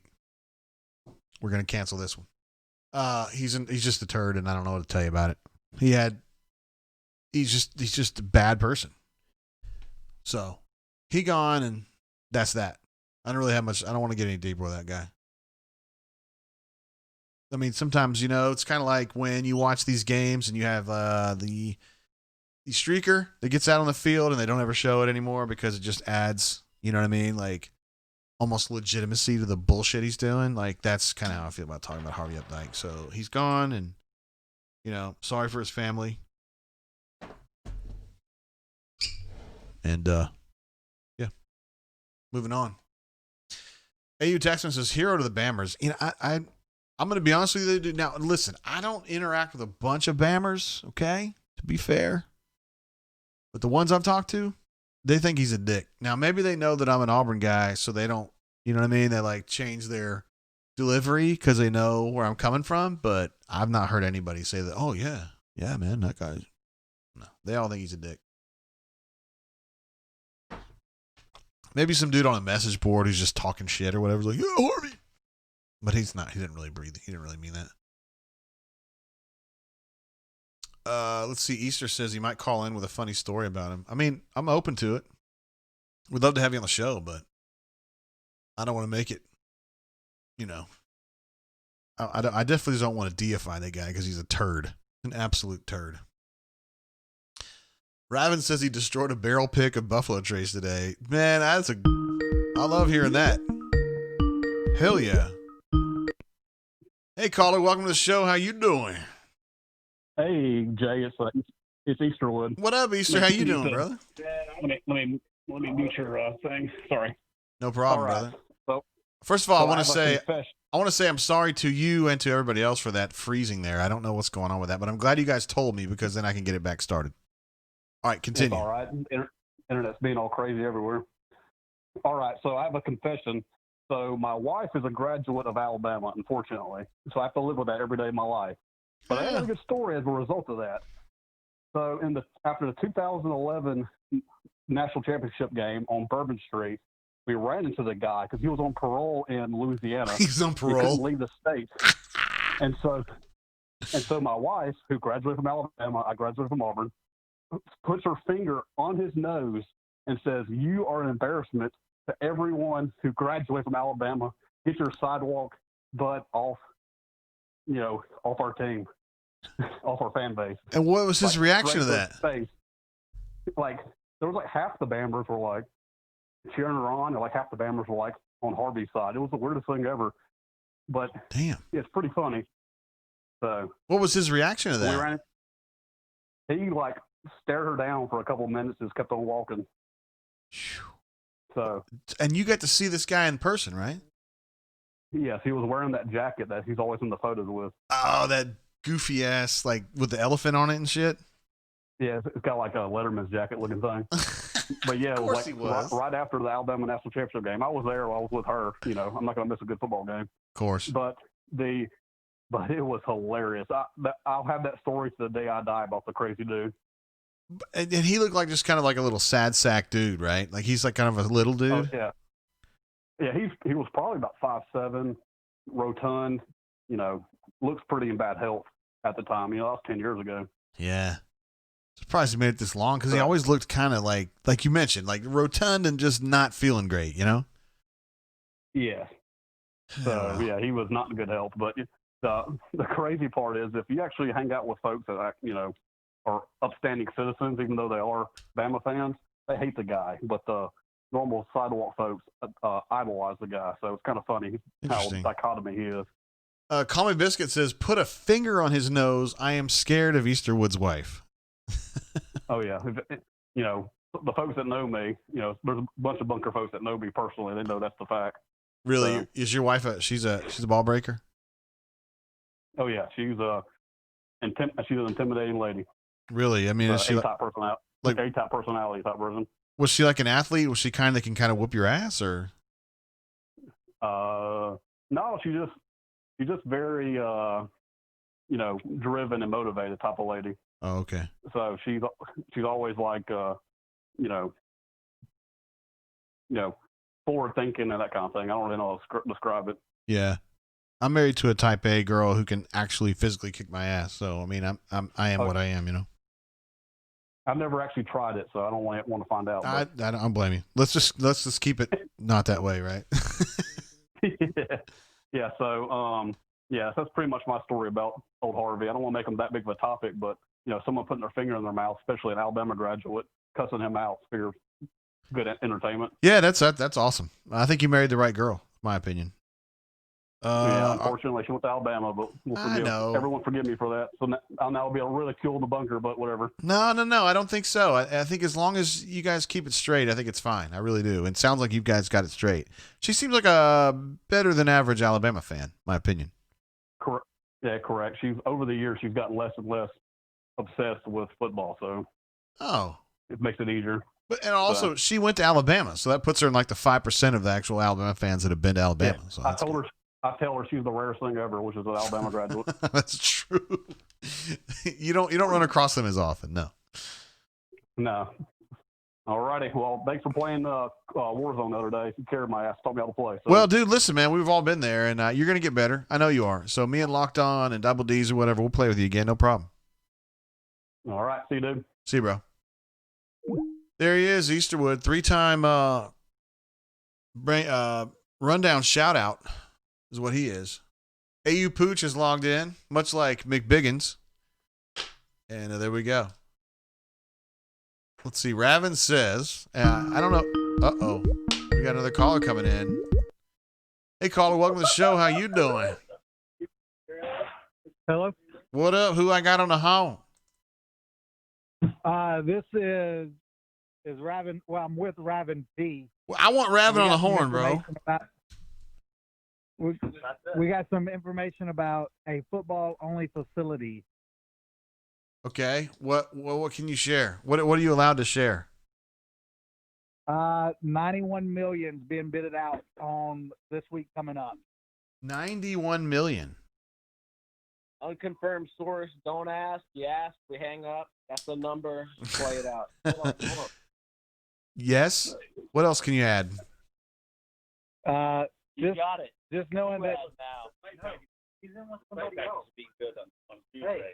Site package is being built out on Tuesday. All right. And is it going to be good or is it going to be shitty? I mean, I'm going to put Raven P, who's drunk as hell, on the phone, but we'll give you the information. Will it be good or will it be shitty? I mean, is it going to be? It's going to be good. All right. 91 million sounds like a lot. Wait, what was that? Sorry. So 91 million, that's a lot of money. So you should get a lot of return on that, right? You would think so, but I don't know how we feel with Gus being at the helm. Well, I'm afraid he's going to be there for a little bit longer, my man. 2 years and he's gone, I feel like. He's not going to get fired, I promise. You talk. All right. Anything else I can help you with, brother? I appreciate the intel, but I don't have much to share back, You're not. All right, brother. I appreciate that. And tell Raven that he's an absolute beast. We love him, all right? It's actually Raven. It's not Raven. Raven. Raven. Raven P. Whatever you want to call him. Raven. Okay. I'm going to work on that. Appreciate you, brother. All right. All right. Who's this? This is JG. JG? Yep. All right. 0. All right, there he goes. That is Raven P's proxy caller. Raven in the house. Raven said he had been in some Buffalo Trace earlier. A store pick Buffalo Trace, no less. It's incredible. 91 million, Chip says, our man in Mobile says 91 million should buy a lot of slides leading straight into a barber chair surrounded by immaculate fountains. Oh, wow. Raven, who knew? D Lucky says, I had no idea. Rob D has the truest statement said all day, which is this is the safest year for all head coaches. No doubt. Look, man, we could talk all day. WOSDWDE says plenty of slides, but no lazy river. Now, listen, Raven probably knows more than I know about this. He sounds suspiciously right on target about this, but Alan has essentially promised me that like the way that they're going to spend their money on this project is not going to be on a lazy river. They're going to be spending the money on shit that directly ties into them being better football players, which a lazy river does not. Now, do we want to argue about, because I have been to Clemson's and it really is something to see. And that's where the lazy river and all that shit comes down, because that's what they've got there. It's like a lounging paradise, right? They've got sand volleyball, they've got cookout area, they've got a lazy river, they got all that shit. I don't think Auburn wants to go that direction. I think Auburn wants to stay on plan there and just stuff that helps them be better football players, because I feel like, or academics. Alan's really big on, okay, when I talk to a player's parent and I make a promise to this person that we're going to develop your kid, it does not involve a lazy river. It involves making them a better football player if they're in better position to make money, or as a student, hey, we're going to teach them, we're going to get them educated, matriculated, as some would say, so they can get out in the workforce and be even awesomer, more awesome. Is that what I should say? Et cetera, et cetera. So I think that's what's going to go on right there. Let's see. War Eagle, exclamation point, says Auburn is the toughest job in the nation. Unless you go after Pete Carroll or Saban himself, you stay with the giant killer. I know. Super chat coming through from Call Me Biscuit, one of our all-time great brain drain folks, and a great bunker poster as well. Says, how about a call in from a Rebel Grover with a season preview? I think that would be left best to Leif B. Although Leif is usually our guy talking about bourbon, but I don't know if Georgia Rebel wants to jump in on that, or Boomja Boomja wants to jump in on that. I don't know who we've still got left. But we respect our Rebel Grovers. I really want to try to forge a relationship or friendship with our Auburn folks and our Ole Miss folks, because, look, man, I think that, I think we would all agree that Ole Miss is a great place to tailgate. It's a great place to party. It's a great place to hang out. I personally would pick the Grove as my favorite place to go for tailgating anywhere. That includes Jordan Hare because I think Tailgate Guys has kind of shit on it and made it weird. Particularly when my friends that I usually tailgate outside of the right field fence at Plainsman. They get moved around. They've been moved around by Tailgate Guys, and it's just like, dude, they can't even keep their own spot anymore. Like, come on. And these are people that have money. Like, it ain't a money thing. It's just a Tailgate Guys thing. Pisses me off. But anyway, the Grove's a great place to tailgate. If you guys haven't been over there, I strongly suggest you do that. It is crawling with hotties. No matter what you enjoy in your hotties, it's got it. If you like young gals that are in short skirts, you're going to find that. If you're like me and you're looking for soccer moms like 40 to 60, you're going to find that. Like, whatever you're looking for, you're going to find it. The Grove is like, it's like Walmart for hotties. They got everything. So I like to see more friendship between the Auburn people and the Ole Miss people, right? Rodney B says, has Jay Lee already talked about Tabechi Akoli? No, we've not had Jay Lee on yet. But I have talked to Brian, and I want to get Brian on the horn. We're going to get Brian on the horn. Let me rephrase that. Your boy is about, let's see, I've had, maybe you guys have been counting at home. I should actually keep a counter going here. Shots. I've had at least 5 shots of the Bardstown Discovery Series 2. And I've just recently took a shot of the Elijah Craig.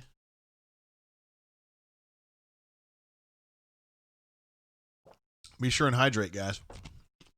That's the number one key to avoiding a hangover is to stay hydrated.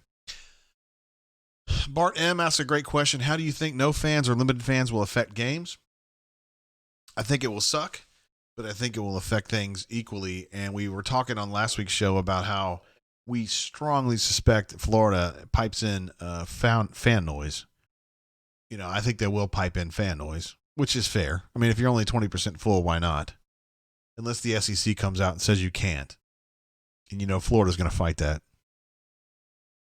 So I think it's going to be weird. But for folks like me, I've been watching soccer with no fans for a while. Those of you who have just started watching NBA, they don't have any fans there, although they have that weird thing where, like, their faces are on the videos. It's kind of weird, but look, man, we need sports. We need sports. So if we got to deal with 20% fans or whatever.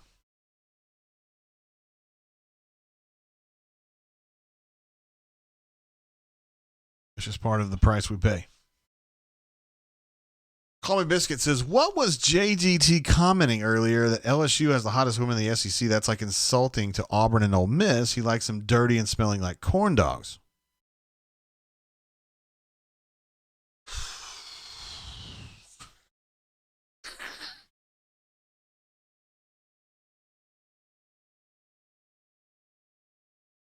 I'm just telling you.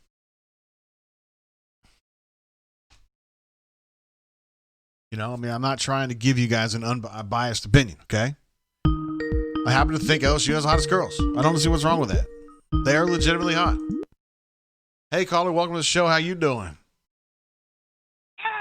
I'm not totally sure how I'm doing, but how about cheese grits and turkey tits? What's going on, JGT? You know who that is. That is Doc Dumpster on the home. It's Dr. Dumpstarius. How you doing, big dog? What's going on? I mentioned you earlier because I had added you in a thread about Peter Cetera, and I knew that you would like him because he's got the voice of an angel. He really does. How did you love my freaking Peter Cetera story? It's freaking a totally true story. Okay, let me just give you a real quick. My buddy Cooper's parents are freaking, they're next level wealthy, okay? All right. Papa Bear has seen, my buddy Papa Bear has seen their house in La Jolla. They have a house in La Jolla, Miami, Sun Valley. Well, Sun Valley back in '89 was like probably Ketchum, Idaho. It's got like 500 people, but I didn't know this, but all the stars go there because there's nobody there. Yeah. And, well, Cooper just says, hey, Doc, why don't you come skiing with me this week? I'm like, well, dude, and he paid for it, so then I'll go. And I'm sitting in a freaking, they have a movie house, which would, if you've never been to a very small city, you never understand it. But, you know, snow is hell outside, and we're in a line. And I said, Coop, that is freaking the lead singer of Chicago. And he's like, we were loaded on freaking booger sugar. And I said, I'm telling you, Coop, that's him. And he was like second in line. We're like 15. And he said, man, that's bull. I went up to him. I said, dude, you are the lead singer in Chicago. And he looks and he says, I used to be. And I guess Chicago had just broken up or something. That's all he said to me. I couldn't believe it, but it was definitely him. I was like, oh, my God, how crazy is that? Well, that guy can really sing, man. He's quite a crooner. Oh, my God, could he sing? And he could pull some wool, too. Oh, God. Jane Seymour? I mean, unbelievable, dude. I didn't even know he was – I had no idea he was with Seymour, but I'm going to guess he was with 20 chicks that had titties just the same size as Seymour. He did not have a problem More getting than that. 20. He's kind of like what we're kind of seeing from Ruxy Poo lately. Oh, really? Yeah, I saw. And Auburn Baller. I mean, Barn Baller. Just pussy everywhere. Boy, Barn Baller has been a big-time star on the main board lately, has he not? Well, I'll tell you what. It's more than Barn Baller. Really, you got to separate him from his dong. His dong is laying havoc on every freaking town in the Southeast right now. And supposedly, his dong lives in Tuscaloosa for 5 days a week. But we're going to work on that. There'll be more on that on the bunker later. That's just all I know right now. Okay. And Barn Baller, you say between him and Ruxy Poo, who do you think is the number one guy right there, though? Well, I think Ruxy Poo may see more women. I think Barn Baller's dong is probably more known. I mean, there's a tremendous petition right now. You've probably heard about it at Auburn that they're going to try to put a statue of Barn Baller's dong next to Cam Newton. Wow, that's impressive. Obviously, I talked to people in facilities management and stuff like that, and sure. I think the issue is it's too big to be a statue. They've got to minimize the size of it, and hopefully they can make that work. Well, we got breaking news here. We got about Barn Baller's dong, and then also the $91 million bid on the football-only facility from Ravine P by proxy. So I'm sorry, Ravine P. Ravine. Right. So we got some news. We're going down here on the brain drain. That's big, Doc. Yeah, the brain drain is huge. And I will say this: I'm a little worried about our buddy Papa Bear. Uh-oh. Papa Bear has been a great friend of Doc Dumpster for numerous years. He lives evidently in a neighborhood that is inundated with famous Georgia alumni. I don't know if it's Herschel Walker, Buck Bellew, Lindsey Scott. I don't know who it is. But they want him to be a full-time member of their rival's website. No. And which is very tough because, I mean, Papa Bear, he is literally, wouldn't you say he's a top one or two poster city? Oh, absolutely. Yeah. Yeah. So I've been dealing with that. I started with this morning. I got some calls from some Georgia alumni saying, would you guys mind if Papa Bear came to us? And I just I have a problem with it. I mean, he needs to be on our board. He's a bunker Hall of Fame legend. He belongs at auburnsports.com, and I'm going to tell you what. If he goes over there to the dog site with Roddy Nabolsi and those turds over there, I'm going to be so pissed. Hey, you're right. It's about time to kick some ass, Tate.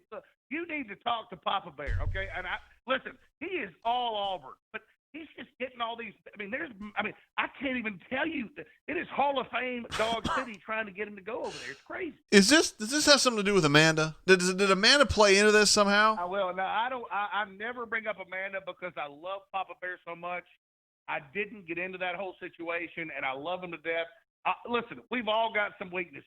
Just to be door slap honest with you, I had a couple East Tennessee mushrooms about 6:30 tonight. We've all got weaknesses, but hopefully Papa Bear can make it through this. All right, I'm hoping he can too. I know you're fired up. The SEC looks like it's all systems go for football. Do you think we can actually get through this season? Do what? Do you think we can get through this season? Oh, hell yeah, we're going to get through this. I will say this about, I love the bunker. Love it to death. But I can't believe nobody's talking about, dude, it's a 10-game SEC season, okay? But nobody has, about 80% of the SEC has 3 gimmies a year, okay? Now, we had 2 gimmies, then we had North Carolina, which is not a gimme. But obviously that's out of the picture. It is, you could legitimately win the SEC this year with 7 wins. I wouldn't be surprised at all if the winner of the SEC had 8 wins. I mean, it is going to be a tough season for everybody in the SEC. Wouldn't you agree? It's going to be a tough year. We were kind of playing out the Auburn season, just kind of projecting it earlier. We thought 7-3. I thought 7-3, and it was still, to me, a pretty good season based on who they're going to beat. You know? Oh, listen, look, if Auburn goes 7-3 this year, it's a really good season. Like I said, I mean, I think LSU, Tuscaloosa, and Athens probably have the three most talented teams. Okay, I would not be shocked if those guys were 8-2 at all. I mean, I'm just saying, it just like you take Tuscaloosa, take Baton Rouge, take Gainesville, their three gimme games are gone. Now they've got to play a South Carolina, they've got to play an Auburn, they've got to play a Tennessee. Everybody's playing good teams. Yeah, it's going to be kind of a win. We got to see who Auburn adds in the other two, though. It could be easies and it could be toughies.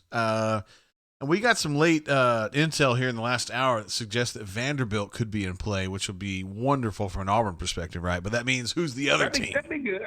Yeah, I think Auburn, when I try to tell the fans on the bunker, be very, very careful with Auburn. I know people thought the South Carolina-Missouri game was good for us, which is certainly better for us than if we have to play Alabama and Georgia twice. No doubt. But remember, our offense, the last time we played Minnesota, okay? And we just got our asses kicked. We were terrible. Yeah. If our offense is good, we're going to be okay. If it's not, I predicted 5-5 because I think we're going to play a tough schedule. But I'm just saying our offense has got to get better. Wouldn't you agree? Yeah, of course. And I've got questions about the defensive line in particular, but how are they going to run the football with this offensive line, man? That's what I don't see a lot of dudes that I personally feel like are going to kick ass 100% this year. Broham is, but who else? But you got to think about this, Coach Tate. I think if Morris calls the plays, that's a big if, okay? A big issue, and I've talked about this on the bunker a bunch, is we had Gus Malzahn is one of those predictable play callers. Let me give you if we play Tennessee this year, let's just say we play in September, we play in November, December. If we play Tennessee, if Gus calls the plays, they will beat us. There's no doubt in my mind they will beat us because they know every play he runs. Okay, Georgia is the same way. Now, if Morris calls the plays, I think we'll be a little more unpredictable. I can go back. I watch as much film as any coach we've got. If Morris calls the plays, maybe it'll be different. But we'll have to see. I do think that Morris is going to have a lot of autonomy. I really do. I think that's huge. Let me put it this way.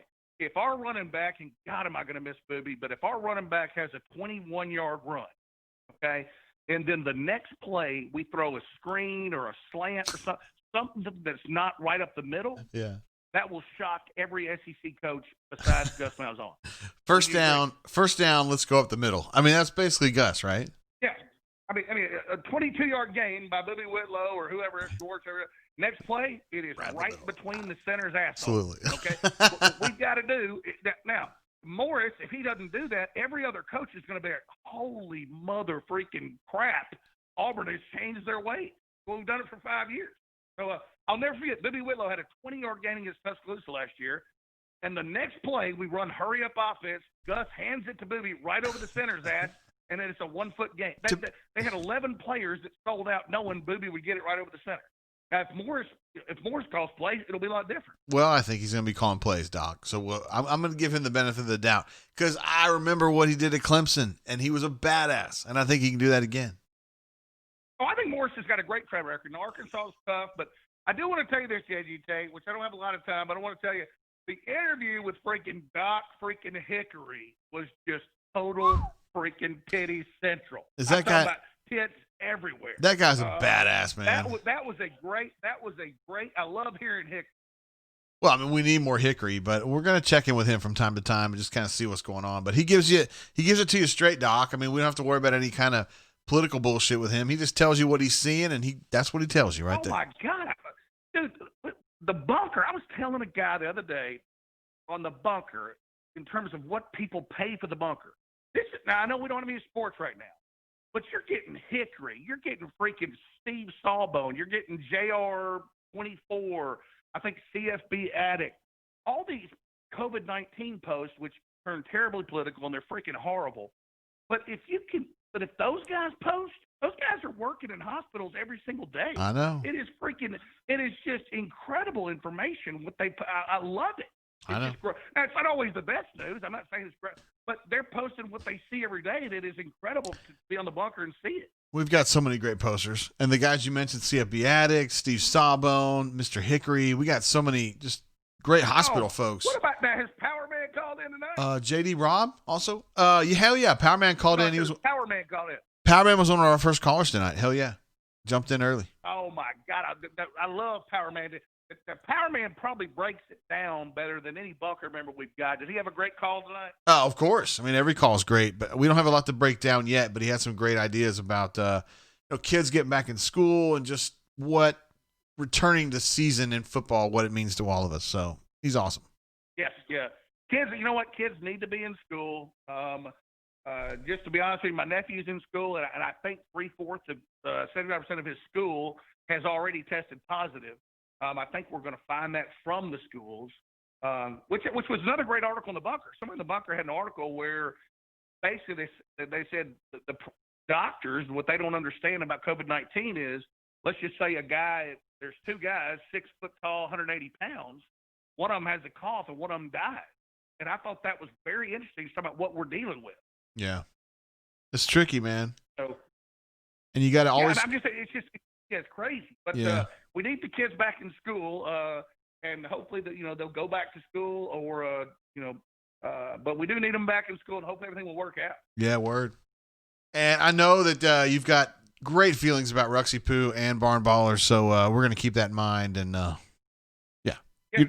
Has Ruxy Poo called in tonight? No, he hadn't called in, but he super chatted earlier, and he's been chatting on and off with the show. Look, this is something the bunker really needs to know.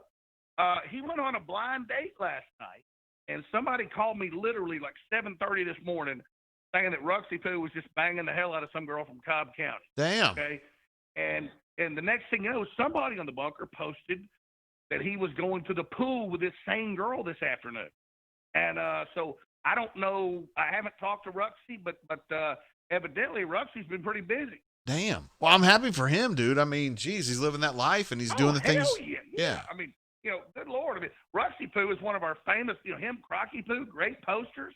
But evidently he's loving getting some strange. Ruxy Poo evidently does not stay with the same chick for more than a week or two. For what it matters, Doc Dumps, the Canoe Man says he did not close. So, there's listen, that's what we need to hear. Let me tell you who did close and who everybody needs to pray for is freaking Barn Ballers chick in Tuscaloosa. I've got her on every prayer list from freaking Etowah County to freaking Cannon County. He was in Florida for 7 days. Evidently, his dong did not stray, and he was coming back to her tonight. And so that's something we really need to keep an eye on. All right. I don't know Barn Baller as well as you do, but if you were definitely standing behind Ruxy Poo early on, and he ended up being all the guy you said he was. So if you say great things about. Listen, hey, let's be honest about the brain drain. Let's give Ruxy Poo, let's give you 70% credit for starting the brain drain. How about Ruxy Poo? Let's give him the other 30%. Remember when he's just drunk as hell making those calls in football season? Those things were incredible. No, he was huge. Him and Jazzy Joe, man. I mean, they've been huge guys behind the show. Jazzy Joe's a monster. But Ruxy Poo, I think he's gotten sober and kind of gotten clean now, which honestly I have too, which is just very painful. But Ruxy Poo's calls during football season, that set the tone for the brain drain. Well, we're gonna have football before too long, Doc, and I look forward to Ruxy Poo jumping right back in where he left off. How about this, JT? 1st and 10 against, let's just say our first opponent is Tennessee, okay? Who gets the first carry, according to JGT? Booby Whitlow.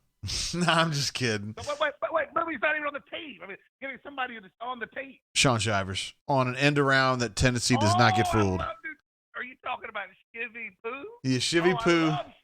And Tennessee has 3 guys over there, and they crush him for a 2-yard loss. Oh, no, dude. Now, look, hey, you should have just driven to freaking Pell City and kicked me in the nuts instead of having me on the phone, dog. That hurt. Well, I'm just trying to be real about it, brother. Let me tell you something. Shivy Poo is the one guy we got, tougher than nails. He can make a house call every single play. So I'm saying watch him. All right. I will. There's no doubt. Hey, let me tell you something, buddy. I love Shivy Poo, too. thanks for the brain drain. I've talked too long. I know I always talk too much, but hey, have a great night tonight, and we'll talk to you soon, brother. All right, Doc. See you, bro. There he is, Doc Dumpster, Hall of Famer, no doubt about it. Hall of Fame brain drainer, Hall of Fame bunker guy as well.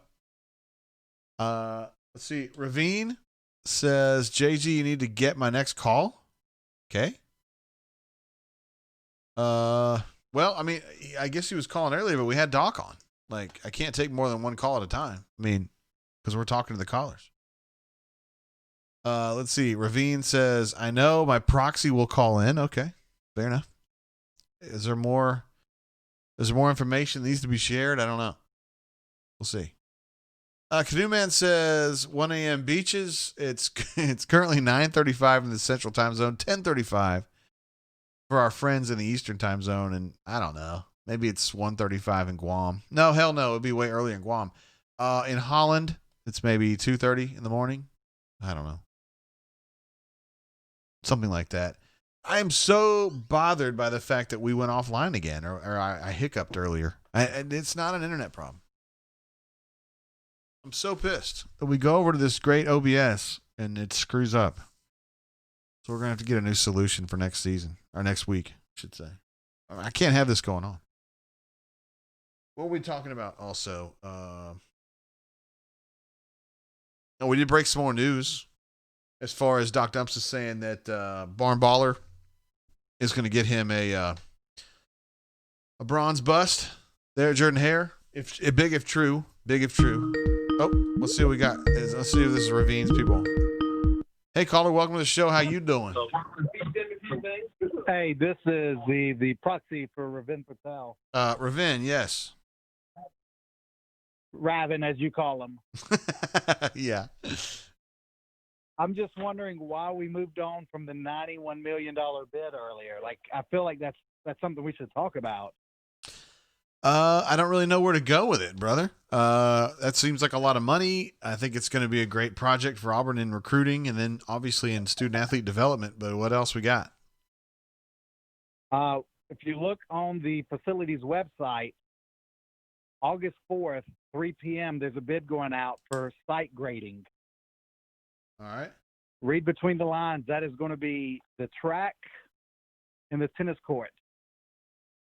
That is where the football facility only is, or the football only facilities going. Track, hold on. Track tennis courts. The track, $45 million's already been asked for donors for it. So Gus's $2 million is just a drop in the bucket. Well, I figured that. But it's still $2 million. That's more than I gave, more than you gave, right? Well, you don't know that. Oh shit! Yeah, you're right. My bad. Yeah, it's more than I gave, but you don't know that. Yeah, I don't know that. Okay, so it's going tennis court / track, the old track, and then the tennis courts, right? Yes, parcel and the tennis court. That makes a lot of sense. $45 million has been raised from donors. That's leaving $46 million, or I guess minus Gus's $2 million. We're at $44 million that's going to be asked from the trustees. All right, and they can afford that, right? Or no? With the football season in question, that's going to be hard, don't you think? Yes, I do. This is a tough time to ask people for a lot of money when you just need money to keep that department going, you know? Agreed. Why doesn't Ravine want to jump on the show, though? He's, let's just say the bourbon was flowing a little bit earlier today. Oh, yeah. Too much bocce, too much bourbon. There's about 4 handles handed out here between 3 or 4 guys. All right, cool. Well, this is great intel, brother. I don't know what to tell you. I think you're an absolute beast, and Ravine, obviously, he's been a beast for a long time. So, I'm appreciative, and you've done a great job calling in. But let's just keep drinking. Let's keep drinking, but I think we should question the athletic department spending $91 million right now. Yeah, but it's football, dude. We got to have it. Gus needs help, right? Gus needs to produce. Gus needs to produce. The next coach needs the help. All right. Ravine P by proxy, you've done a hell of a job. Appreciate the scoop. We're going to give you full credit for that, when and if it comes down like that. And appreciate you calling, brother. No problem. Thanks. See you, man. There you go. Ravine B by proxy in the house. I mean, it's great intel. I have suspected that it was going to go with the old track, but Alan kept saying, I don't know. We're still talking about it, blah, blah, blah. They've kept it like a big secret. And if that intel ends up being legit, if this goes down this week, then you guys know where you heard it first. And it wasn't JG's mouth. It was Ravine by proxy. Hey, caller, welcome to the show. How you doing?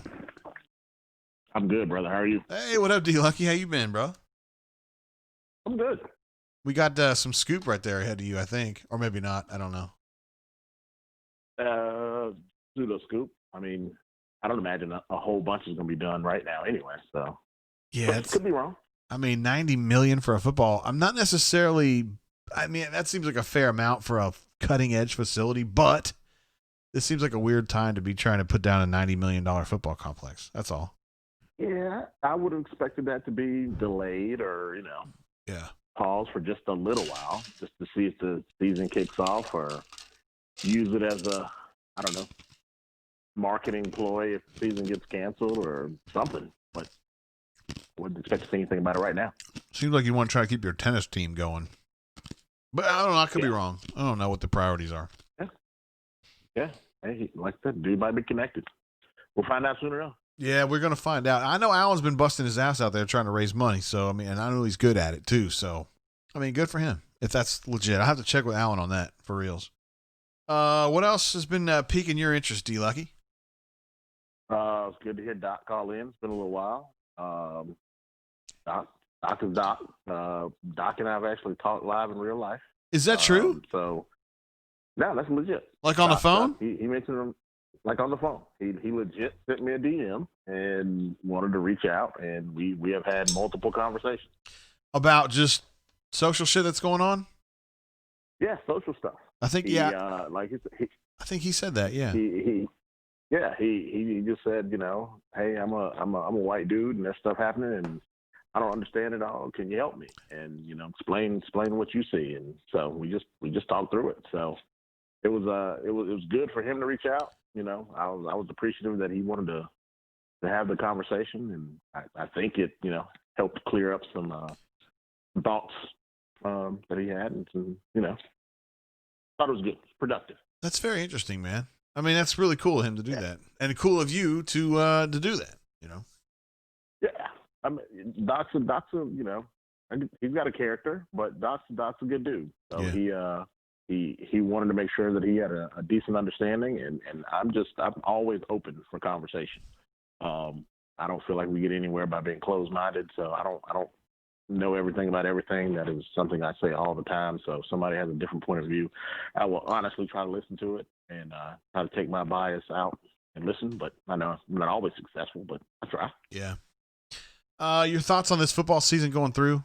Do you think they're going to be able to get through this? I mean, 12 weeks to play 10 games, I don't know. MLB shows that we've got some problems. We've got things we've got to work through, Yeah, that's what I was going to say. I think there's a better chance for college football than there is for MLB because of the travel part. Because I believe if you can keep the campus isn't going to be closed, so there's going to be that part. So you can keep them limited and not have any major outbreaks on campus, you'll probably be okay. You'll be somewhat insulated. Where it appears the baseball players are, screwing it up is, going on the road and then going out while they're on the road. You got 2-3 days in the town and you can't sit in your hotel room. Yeah. So I think there'll be a better chance in that way for football season to make it. The 10-game season, I think that'll be good for us.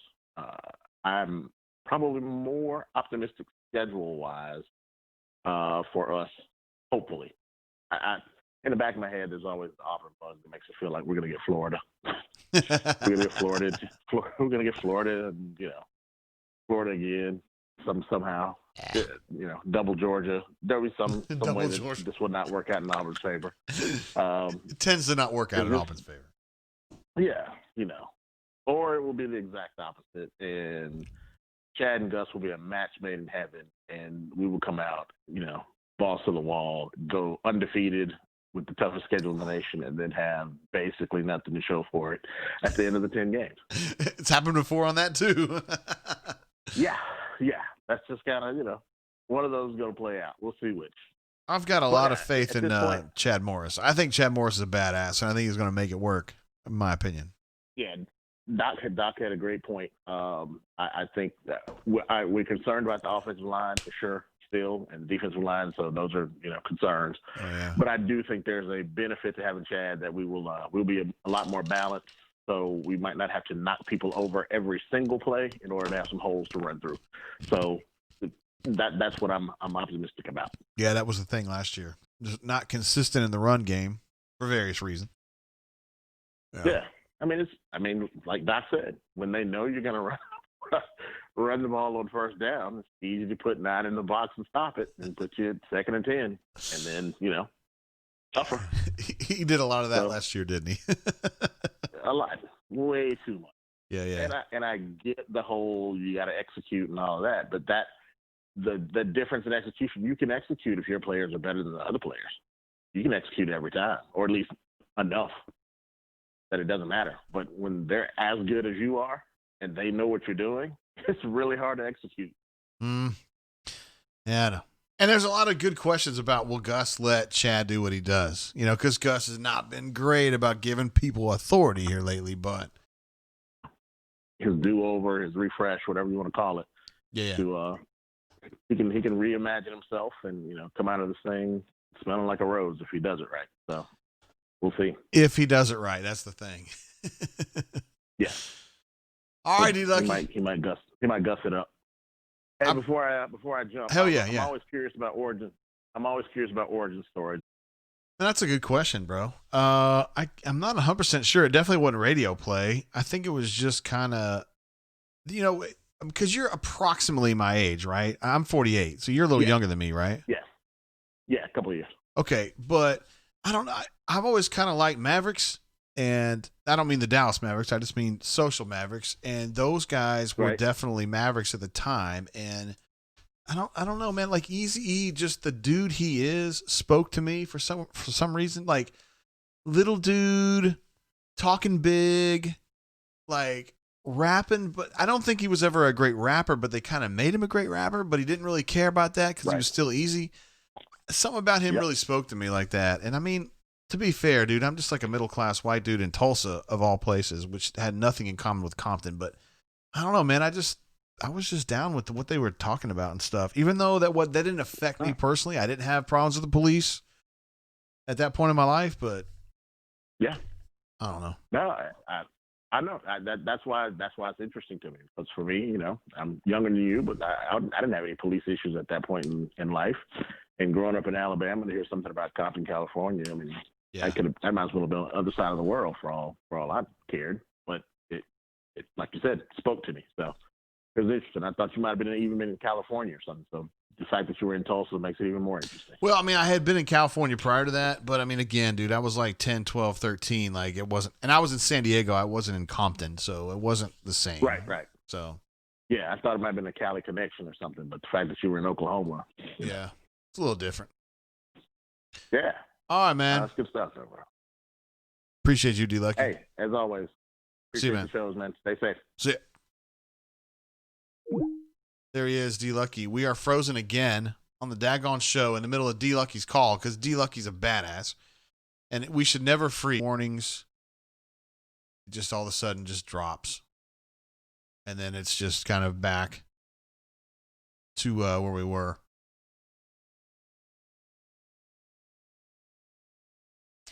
Very frustrating. Very, very frustrating.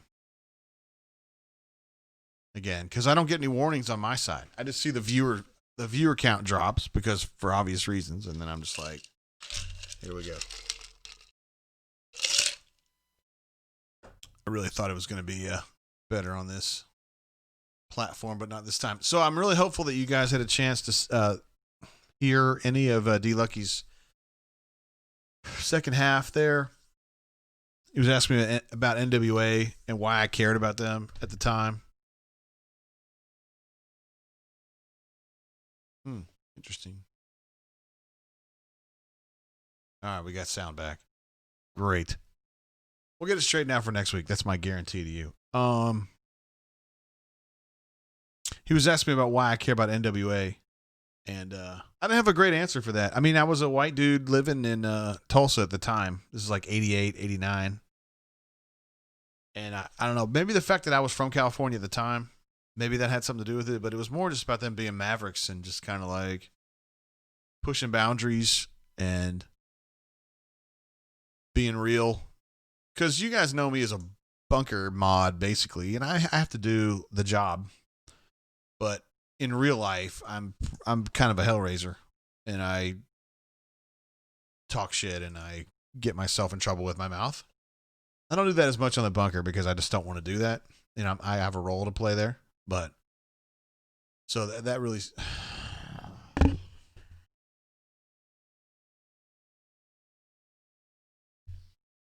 Quit on me again.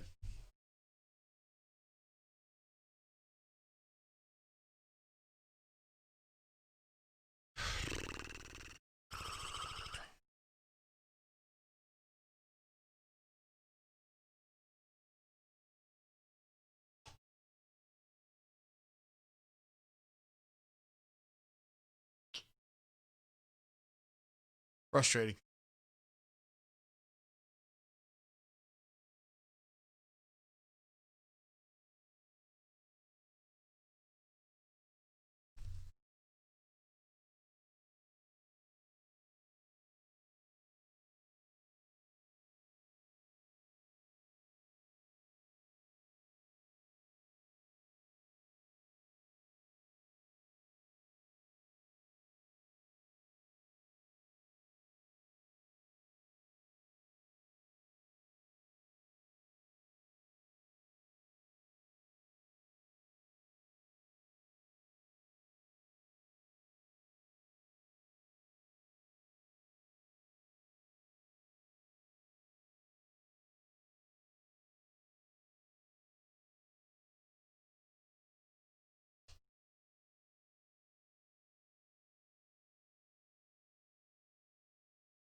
All right. Word. Well, dead again. Dead again. I don't know what the deal is, but I promise you, it may not look as awesome as I'd like for it to look next week, but it's going to work. The problem is that I can't, like, I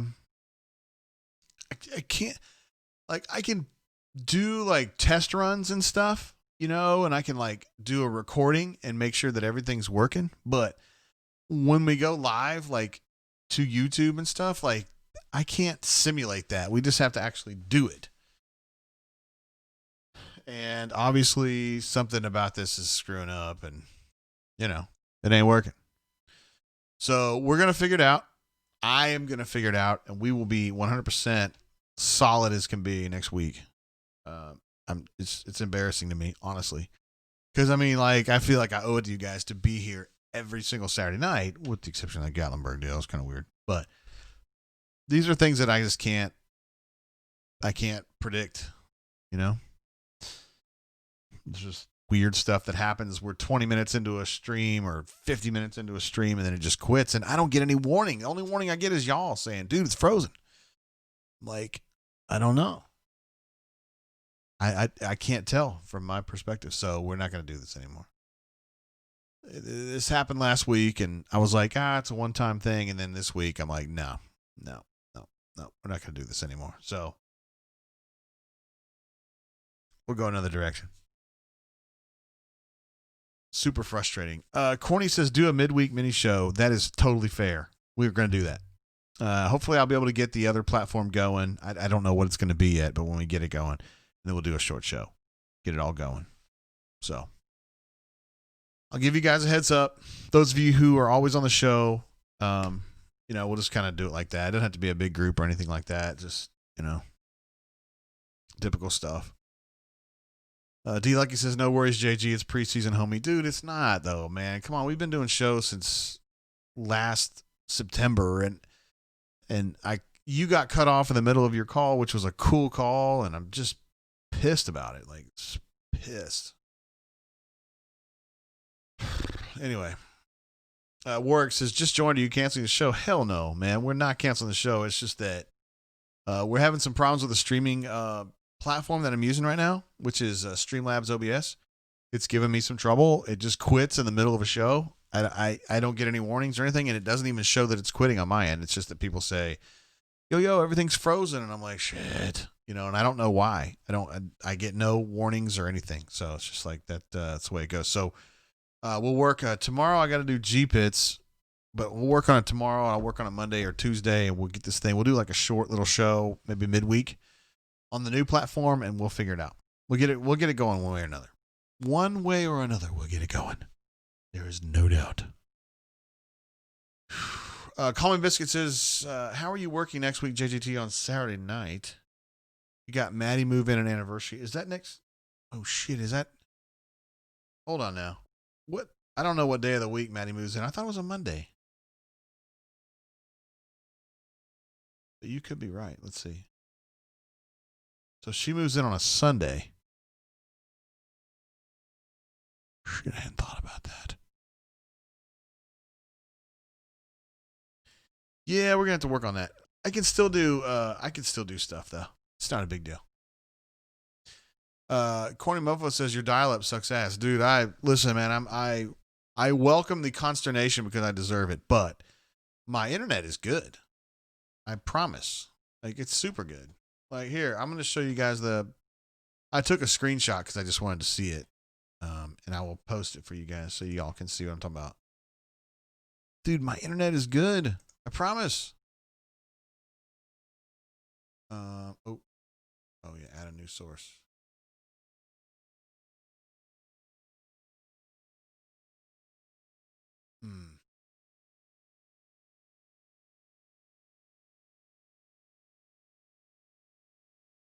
That's my speed. That was my speed at the moment that we crashed last time.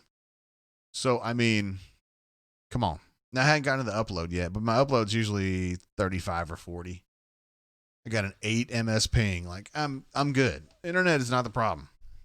Yeah, it's this platform stinks. I'm very frustrated by it. And I'm somebody who really wants to be 100%. You know what I mean? Like, you guys deserve to be 100%, and I try to be 100%. And we were 100% on the old platform. Canoe Man says it's not a speed thing. I was thinking it might be an ping thing, but ping's great. And I don't, in normal life, like, we don't have any problems with internet, so I don't think that's what it is. I think it's just this platform. We never had these problems on the old OBS, just on the new one. I don't know about blistering. Ravine says internet is blistering. I mean, I think that 1,000 at that speed would be blistering, but it's good. Canoe Man says, is it a consistently solid connection? Yes, it is. 100%. So I don't know.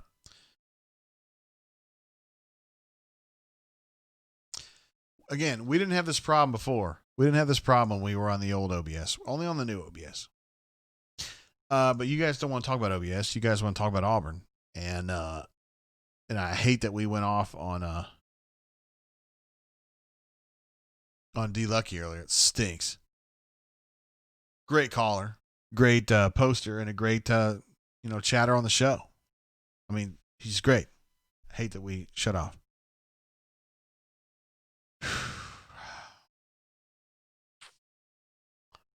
Thanks.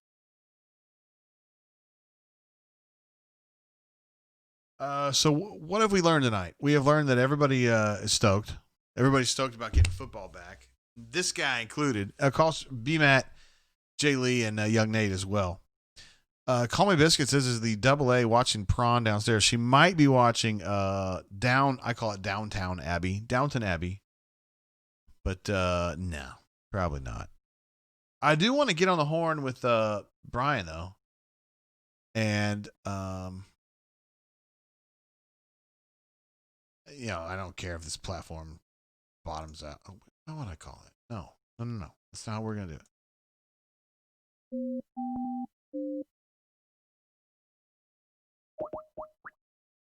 We're going to call B-Matt.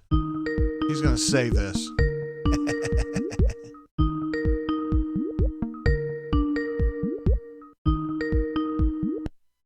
Hey, what's up? What's going on, B-Matt? How you doing, bro? I'm doing good, bro. I'm just chilling at the house. I watched the Braves win a baseball game, doing a little bit of a puzzle, and basically just hanging. Did you say a puzzle? Puzzle, yeah, puzzling. Like, can you elaborate on that? Like, we've done like a bunch of puzzles, I guess, over the last 8 or 9 months. Like a jigsaw puzzle? 2,000-piece puzzles, And you and Yvonne just kind of sit there and figure out where the pieces go? Yeah, most of me and Yvonne. Sometimes the kids help out, but they usually don't get too excited about it. So Yvonne is really into it. I like doing it too. Yeah, it just gives you something to do, Yeah, man. Absolutely. Family stuff. What do you think about football, man? This news that football is going to be going, or at least they're going to give it a shot, is great news for people like you and me. Yes. It really is, and it was a big week, and I like the plan that the SEC came up with. Putting it off until September 26th, I think is the date, gives them a chance to get the students in school and see how that goes with the team. And to be honest, I don't think that's going to go well, but whatever happens will give them a chance to handle it and come up with, ways, if there are troubles with that, to deal with it and maybe to get back on track. And then it allows them to see how things go in other college conferences like the Big 12 or the Pac-12 and also the NFL, and see if they need to make any adjustments from that too. So I think that was smart. I think it's smart going to an all-conference schedule because you can keep the rules and everything within the conference. And if you need to postpone a game or switch a game around, it's easier to do when all the teams are working together and in the same conference. So yeah, I thought that was big too. So overall, I'm for the SEC's plan. The only thing I don't like about it, and it's not because I don't understand it, it's not just the SEC I'm talking about, but when a school or conference commissioner comes out and says something to the effect that the health and well-being of our student athletes is number one priority. No, it's not. The billions of dollars at stake are the number one priority. I think the health and well-being is the number two priority, which is understandable, but we're all adults here, and I think we should stop trying to say things that aren't true. Wow. So you don't think they're committed to making this safe for the kids? I think they are, but I don't think it's the number one priority. I think it's the number two priority. The Behind. number one priority is getting it back and not losing these billions of dollars. If the number one priority was the health and well-being of student athletes, they would not be playing at all. Oh, I don't know about that, B-Matt. I really don't, man. I think the number one priority is for them to bring the sport back and make the money, and not have to go under in some cases. Interesting. But I mean, I'm not saying there's anything necessarily wrong with that. I just think we need to be upfront about it. Word. All right. So you actually put out a tweet earlier tonight, which ended up going almost like pseudo viral in a way. It was about how long has it been for college football writers? How long has it been since you've talked to a player on the record? Which for us would have been what, KJ and Bo back in what? Nick Braun, yeah. Maybe it was Nick, and maybe you're right. But whatever it was April 16th. April 16th was the last time we got a football player on the record. And that isn't that different than normal, except we would normally have SEC media days at this point, right? Right. And that's not bad. I wasn't necessarily doing that to complain about Auburn, although it probably looks like that to people at Auburn. But Alabama, not since their bowl game on January 1st. Georgia, not since their bowl game on January 1st. Ole Miss, not since their bowl game not since the Egg Bowl back in November. Yes. That's a long time, dude. yeah. It's just that, to me, that's unacceptable. Vanderbilt, not since February. That's ridiculous. I hadn't really thought about that. Because I think of Auburn usually as a pretty forward-thinking organization from a media perspective. We can talk to basketball players pretty much anytime we want. Football players, I wouldn't say every time we want, but we get dudes periodically, and it hadn't been happening. I was actually getting on Kirk about this the other day, and I don't think he agreed with me about my stance because I said it had been a long time since we talked with anybody, and he did. I don't think he agreed with me on that. Well, here's the thing: we haven't talked to Gus in several months, all right, and since then, they've made the decision to bring players back. Players have come back, and they've started, the OTAs or whatever you want to call them. All that's taken place with the Auburn football team. We have not talked to a player or a coach since then. To me, that's pretty unacceptable. And normally during this time, we would be going out on the road. We would have gone out on the road and interviewed a lot of the assistants, right? So we would have gotten their takes from spring practice and summer workouts and such. We would have talked to Gus 3 or 4 times, maybe more, at his different outings, during the summer, his different speaking engagements. We'd have had SEC media days. True. And we would have had the start of preseason practice. And we haven't really had any of that. Now, some of that, of course, is because of the virus and the pandemic. But, I think especially going back earlier when there was a lot of talk about, okay, the Black Lives Matter is important.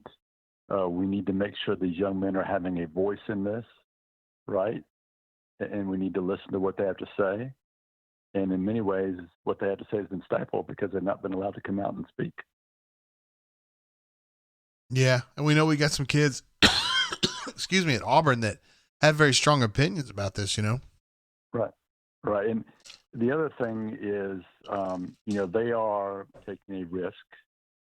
I don't know how to define how risky it is for them, but they still are taking some sort of a risk by returning to school, by agreeing to play football and practice football in the middle of a pandemic. That's something that they really need to speak about on the record. I mean, that's something that they should absolutely be speaking about, Yeah. I think it's wrong of them not to put them out there to have them speak about that and to get their opinions, feelings, find out from them what they know, what they don't know, what they may want to know. My guess is most of them want to play, and it's probably not going to be that deal to a lot of them. Maybe some of them it will be a bigger deal, but I don't think it's unreasonable to have the expectation that they're going to be excited about it, but there's going to be some that aren't, and they're going to point out some things, and I think all those players need the opportunity to do that. Word. I'm on board with that completely. All right, so football may or may not. I mean, we're going to probably start the season on the 26th. We'll just kind of see if they can get all the way through it.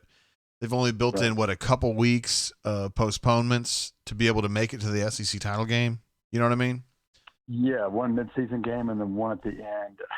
Yeah, it's kind of tight, but they can always cancel some games too if they need to, So, I guess they felt like they needed to get as many games as possible for TV and such. And then 10 games seems like a fair amount of games. And, I don't.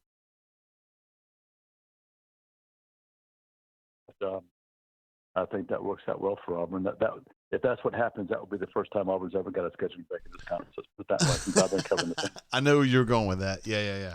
You know what I'm saying? That's the first time ever. And any other team that complains about theirs can kiss Aubie's butt.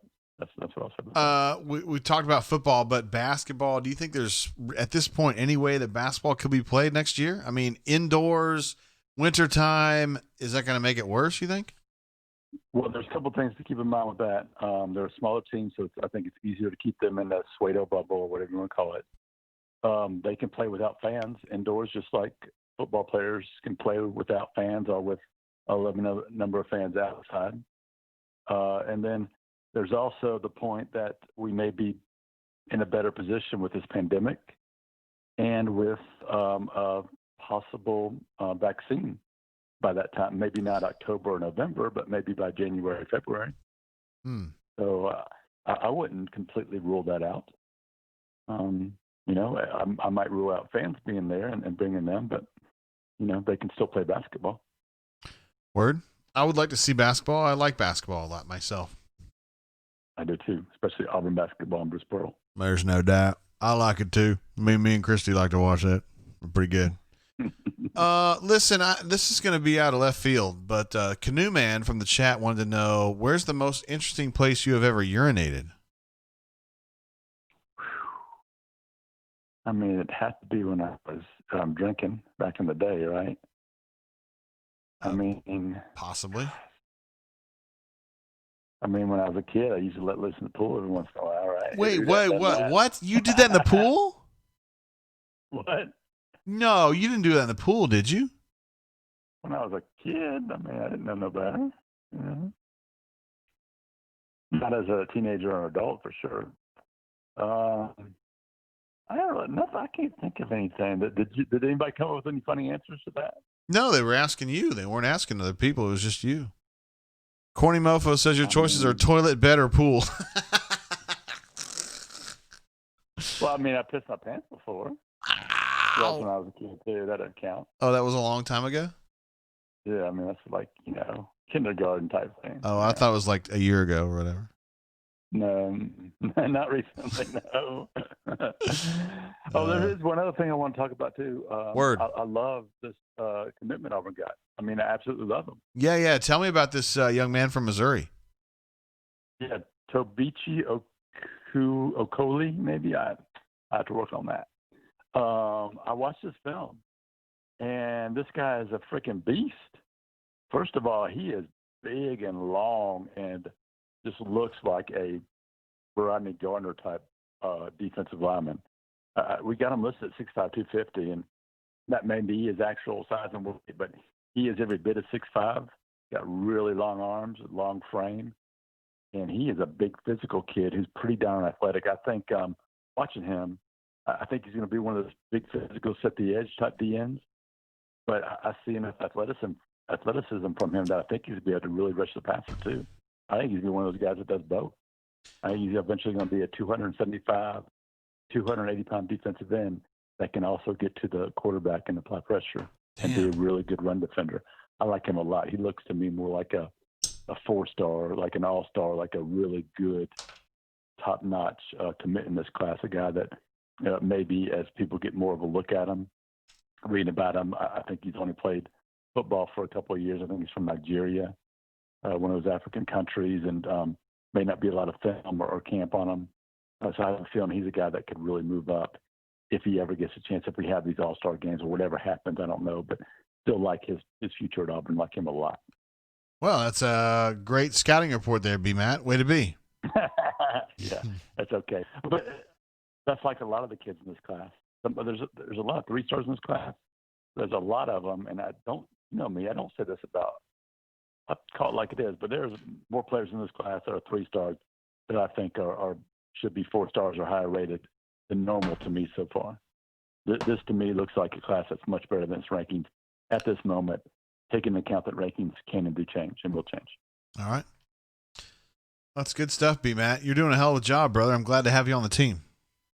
I appreciate that, bro. I'm ready to cover some actual football practices and maybe even football games down the line. It'd be really nice.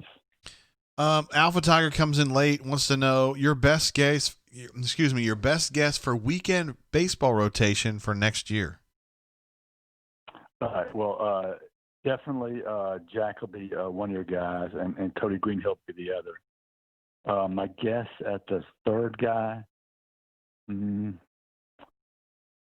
trying to think who would be the best. Probably Richard Fitz would probably be that guy. Be the best guess, those 3. But we'll see. I think there's going to be a lot of competition for that third spot. But probably Fitz. And, of course, Jack Owen and Cody Greenhill, I think they're probably locked to be 1 and 2 or 2 and 1, however that ends up. And then the Barnett kid who I wrote about, I think a week or 2 ago, I think he's definitely going to be the closer. I think those are going to be your 4 top pitchers in rotation. And this team's going to have a lot of pitching depth. Yeah. And, you know, Joseph Gonzalez, that guy they added late from Puerto Rico, I think they're really excited about him. I'm talking to Butch, had a story on him earlier this week. He's going to be a player maybe right away, but definitely got a lot of potential weekend starter. All right. I got a question coming in from Alpha Tiger. It says, ask B. Matt, this is from Alpha Tiger again, ask B. Matt if he'll drink more the next time we hang out. Have you hung out with Alpha Tiger? I'm sure I have, but I don't know his actual name, so I'd have to put it together. His name is Fred. I apologize, Alpha Tiger. His name is Fred. Exactly who you are. Fred Jackson from Winfield, Alabama. Okay. Actually, we need to plan it so next time we do this, I'm doing some drinking, so I really come on here with some hot takes. You don't drink really, though. I mean, you're not against it, but you don't drink much, do you? I a while, so I'm due to have a few beers and come on your show and act stupid. Okay.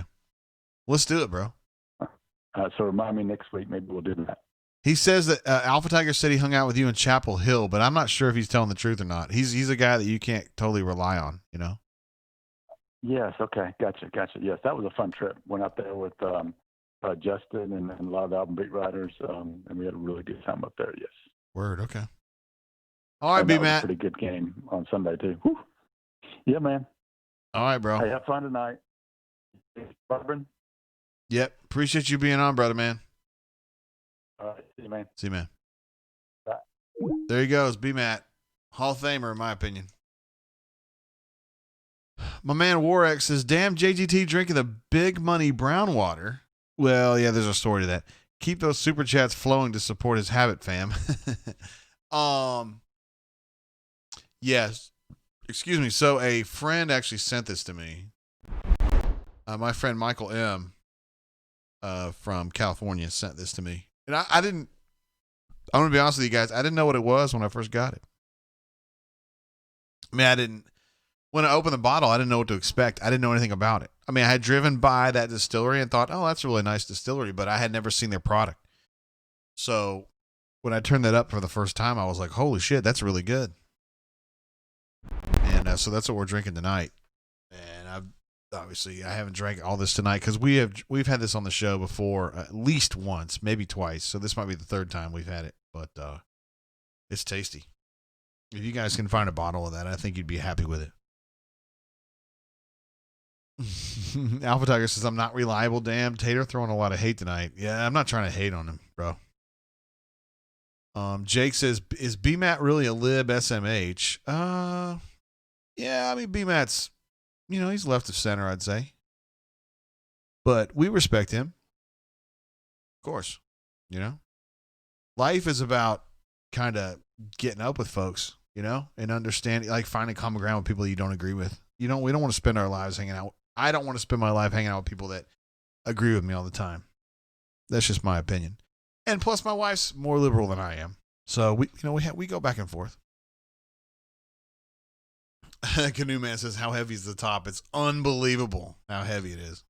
This little thing right here is like so heavy. It must have tungsten in it, which is the actual, on the periodic table, it is W for tungsten, by the way.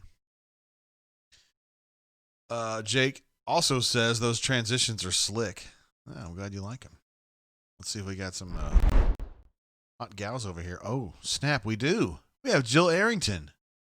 We also have that golf chick. Isn't she lovely? I think she's lovely. Both of them are great.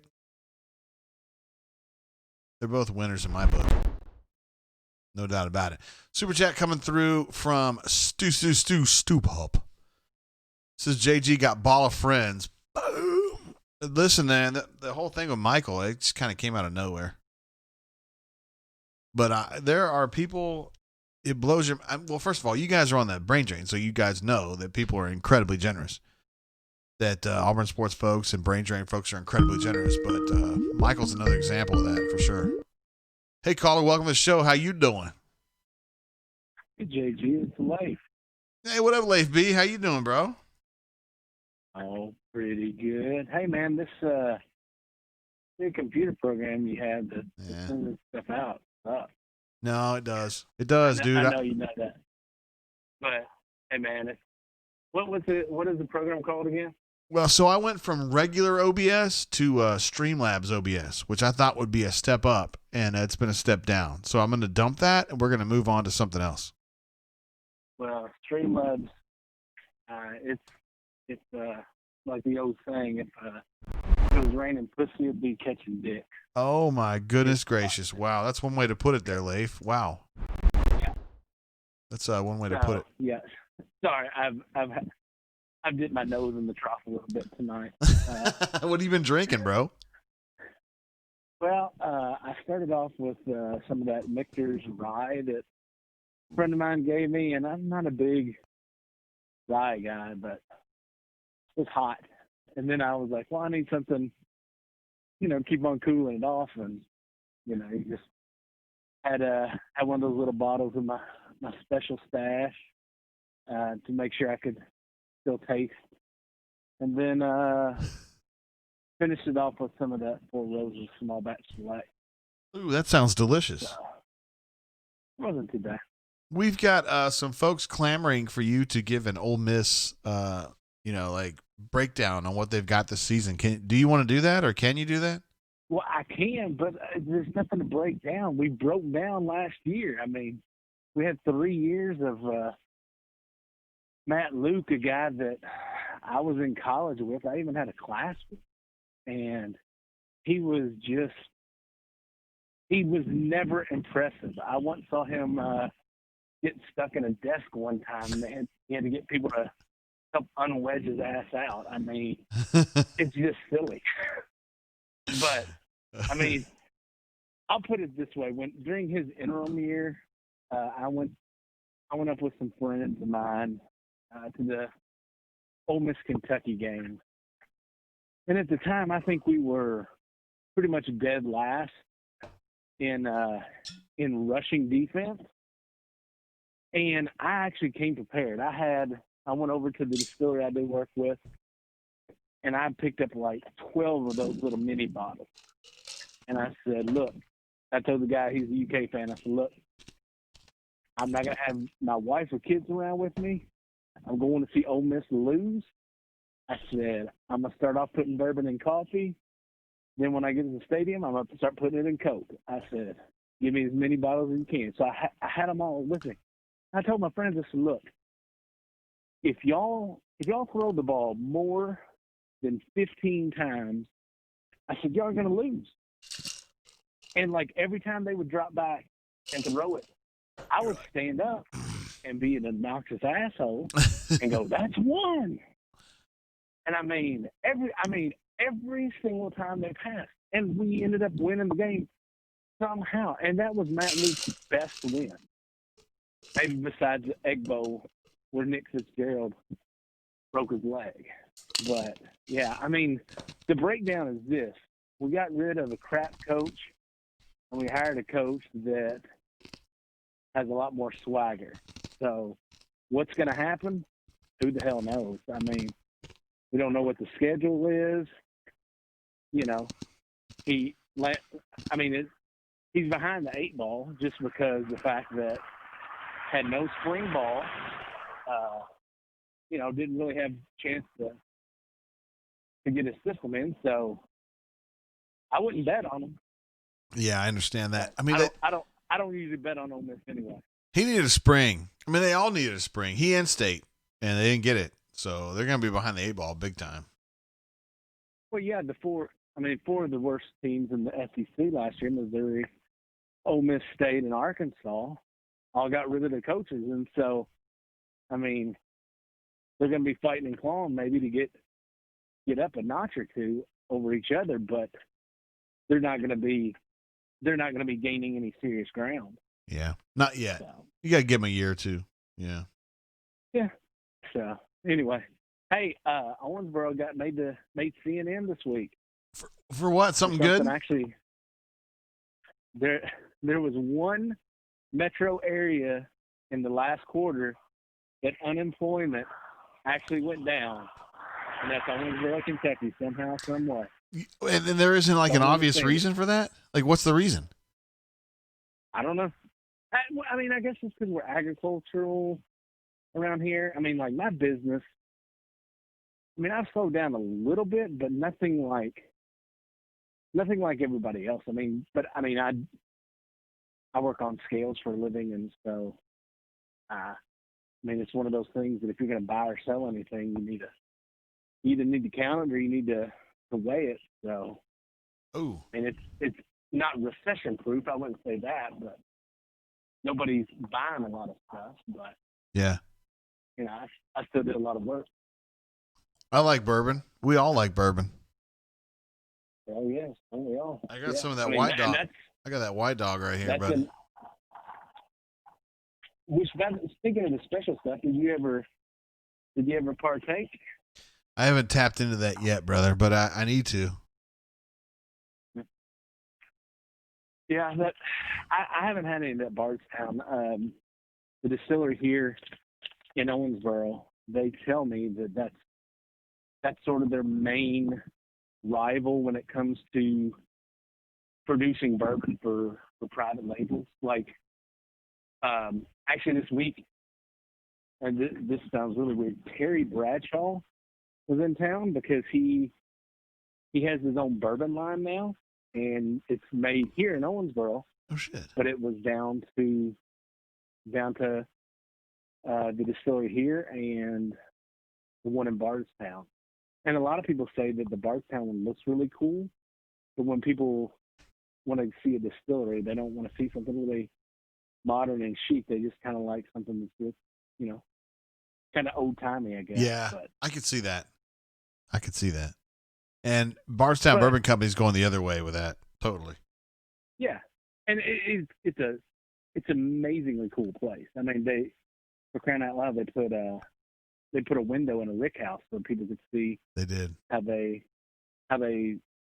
stack all those barrels, which is insane in and of itself. How they can rack all those bourbon barrels and not totally implode a structure. So.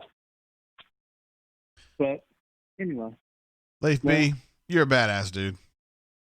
Hey, enjoy the last week with your daughter in the house. I'm sure. I know, man. And you got a really young one at home, so you got a lot of years ahead of you. But I've only got like a week, but that's probably enough for me.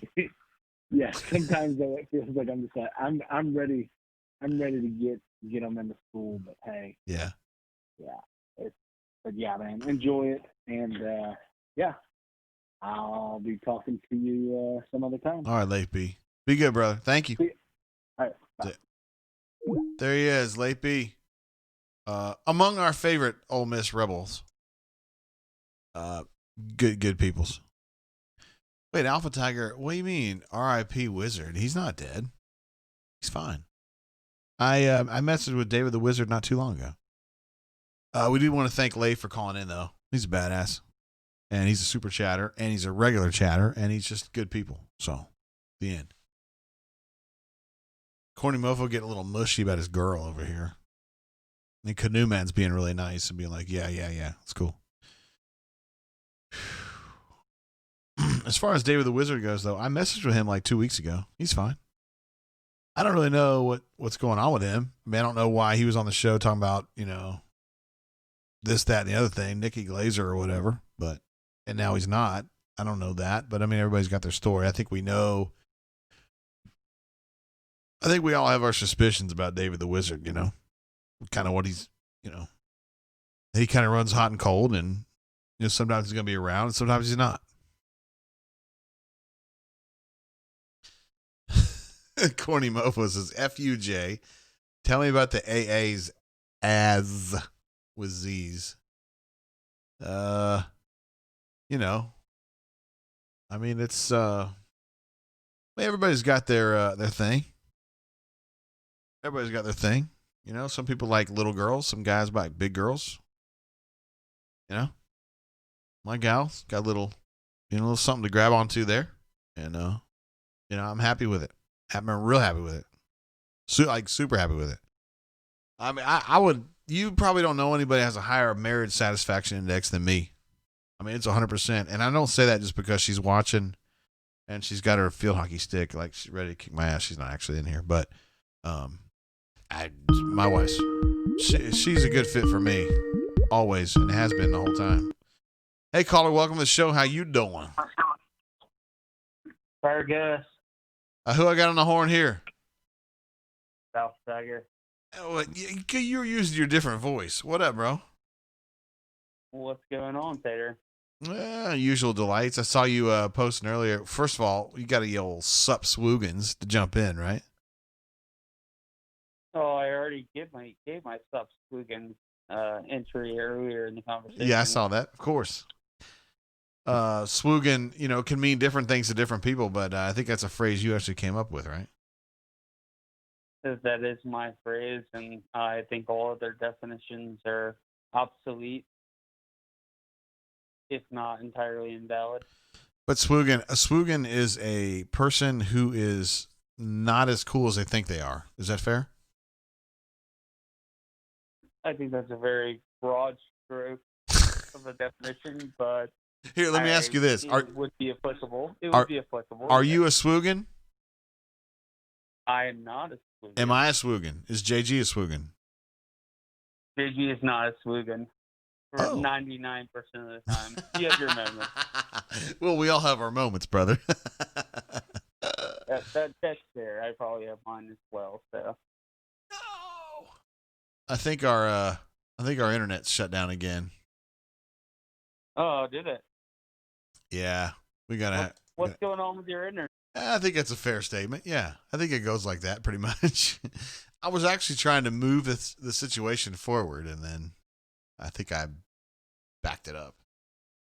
But whatever. Yeah, like I said, it happens from time to time. So I guess I haven't been listening to the entire show, to be honest. That's fine. What do you think about this situation? Oh, yeah, no doubt. But here's the thing, though. If you get Vanderbilt, right, it's going to be somebody else that you don't want to mess with. Like, it's going to be like Vanderbilt in Florida or Vanderbilt and like a second game against Georgia or some shit like that. I mean, that's how it works with Auburn. If we were to somehow get Florida, though, I would actually, honestly, I'd kind of actually love to have an opportunity to rematch against Florida, kind of get some redemption for this past year. I know, obviously it's not necessarily a guaranteed win, and we could very well lose, but I thought, there were so many opportunities in that game to win last year that, I'd love to have another opportunity to face off with them. Yeah, I mean, I had a Florida game last year, man. I mean, to me, that's like top 5 all-time frustration games, along with that game at Florida where John Vaughn missed 5 field goals or whatever. I mean, Auburn should have won that game. There's so many, and that's and you and I have discussed this numerous times. You obviously know I'm not a huge Gus proponent, but I honestly don't put that loss on Gus. I mean, I don't think he called a terrible game. I think Bo Nix just didn't necessarily complete the passes, and we didn't, as Gus would say, which I hate to use this term in his defense, but we didn't execute. Well, I mean, yeah, I still don't agree with leaving Bo in there. I thought Bo was flatline at some point, but we can do this all day long. Blah, blah, blah. Yeah, and we can talk about Joey and all that shit, and like Joey may have done better, or he may have run a series or two, but at the same time, you're still we're talking about what ifs with an unproven quarterback as well. So, I mean, like I said, I'm not a Gus guy, but at the same time, I don't put that all on him. I just think we just didn't perform. We had an opportunity. I think true freshman quarterback on the road just kind of came up short against a tough crowd. But I'd love to have the opportunity to play that game again, and preferably in Auburn. Of course, it probably won't matter because I'll probably be in two stands. But it'll be interesting to see how the season plays out and how the schedules do. Obviously, that still seems to be some work that needs to be done. Obviously, the reshifting, you always kind of suspect, especially with some of the conferences going with front-loaded schedules with your big rivalries. Are we going to end up with LSU, Georgia, and Alabama back-to-back-to-back? It seems like it's a possibility. It's as shitty as that would seem, but what are your thoughts on where do you see things ending up? My thought is that the SEC is going to use the scheduling as a tool to enhance its television luster. So I think they're going to try to put some major confrontation every single week to try to, add luster. So I think that means that the Iron Bowl goes wherever the hell they need it to go. If that's week 2, if that's week 10, whatever. Same thing for Egg Bowl. Same thing for Georgia, Florida, whatever. They're going to spread them out week by week by week. So I know we're used to playing Iron Bowl really late in the season. I don't necessarily think that's going to happen. So we just all have to kind of buckle up for a lot of changes. And listen, man, the bottom line is we got to get through this season, cash the check, move on to next year, and hope that the doctors and the physicians can get us in a better position, either with a vaccine or treatment. So do you think they're going to plan the schedules with the intent that the season will be completed as scheduled? Absolutely. Not that we're afraid we're going to get canceled after week 4 or 5. I think they're going to front load it. They're going to put a lot of important games up front so they can make sure to get them in, and then go with it afterward. But yeah, I think they're going to schedule thinking they're going to get it in, Alpha. Like they're going to get the whole season done. Absolutely. And I hope so, and I hope that we do get the entire season done. I think starting it later, and then I think that'll help. Like I said, starting later, but also I think a lot of the hysterical. I'm not saying that COVID is a conspiracy, but I also think that after the election, I think a lot of the hysterics around COVID itself are going to die down, especially considering how little impact it's had on young people across the board. So hopefully, you're looking at, at that point, you're 5-6 weeks in after the election, that we're willing to continue with the season and let the pieces fall where they may. But I got my pug with me now, Alpha Tiger. He wants to say hello to you. Say hello to Alpha Tiger. Say hello to Alpha. What's your pug? His name is Maverick. His name is Maverick, and he wants to say hello. Can you say hello to Alpha Tiger? Can you say hello? Oh, he won't talk. He thinks you're great, Alpha Tiger, though. He thinks you're a great caller and a great poster. Well, I think Maverick's pretty cool, too. My dog started barking when I did the fake bark, so try not get her stirred up too much. So. Hey, Canoe Man wants to know, please ask Alpha Tiger what he was drinking today at the pool since 3 o'clock. Just Bud Light. Bud Light? Were you with girls? Yeah, I get to. Am I a girl? No, I said, were you hanging out with girls? Oh, there were some down there. Yes. Were they hot? it was give and take. I mean, for every one hot one you see, there was 4 to 5 that you would not probably approve of. So All right. you just gotta take what you can get and play your cards the best they're dealt, I guess. Yeah. No, that's good advice for anybody, whether they're 7 or 70. Yeah, I mean, there's just there's risk for reward. I guess you just gotta make that determination on a case by case basis. Just like JF3 said, it's every man for himself. Alpha Tiger, you're doing excuse me, you're doing a hell of a job, and we appreciate you calling in, bro. Appreciate it, Tater. Have a good one. All right, Alpha Tiger, there he is. An absolute badass. Alpha Tiger calling in from, I guess he's from Greater Atlanta, I would guess. Good stuff. I do think they're assuming the SEC that they're going to be able to get through this season. Now, do we have questions? Of course we do, but we still want to get through it.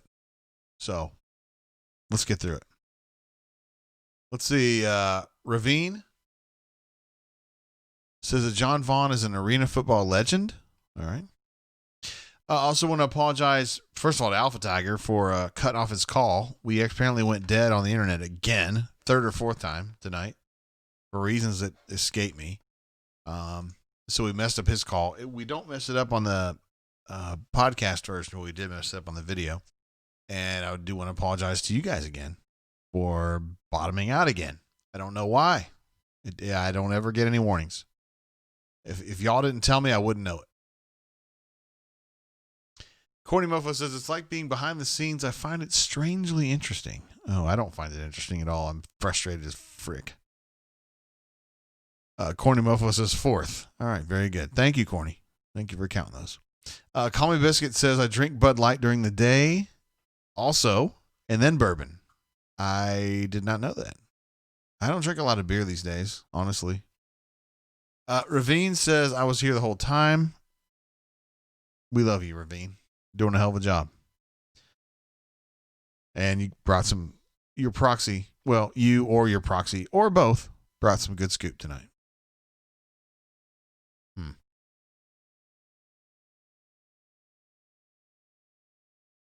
Frustrating. AU Texans says former AU commit Troy Bergeron, he of Columbus, Georgia fame, also an arena ball legend. I remember Auburn got a commitment from him. He didn't sign because he didn't qualify, and then he went to Arena League and he was really good. So AU Taxman, big ups for that. That is a dude that a lot of people don't remember. Call Me Biscuit with a super chat. Thank you very much, sir.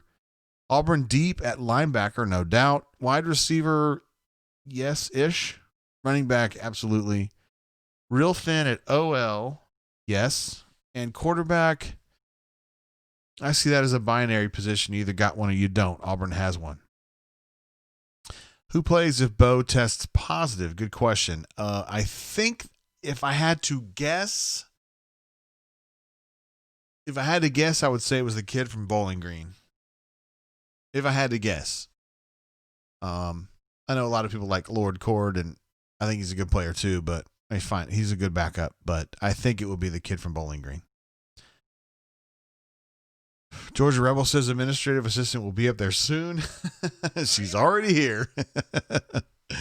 She's already when she shows up this late in the show, I know what it means. She's about ready for me to what'd you say? Well, there's no doubt about that. I've been drinking for 3 hours now.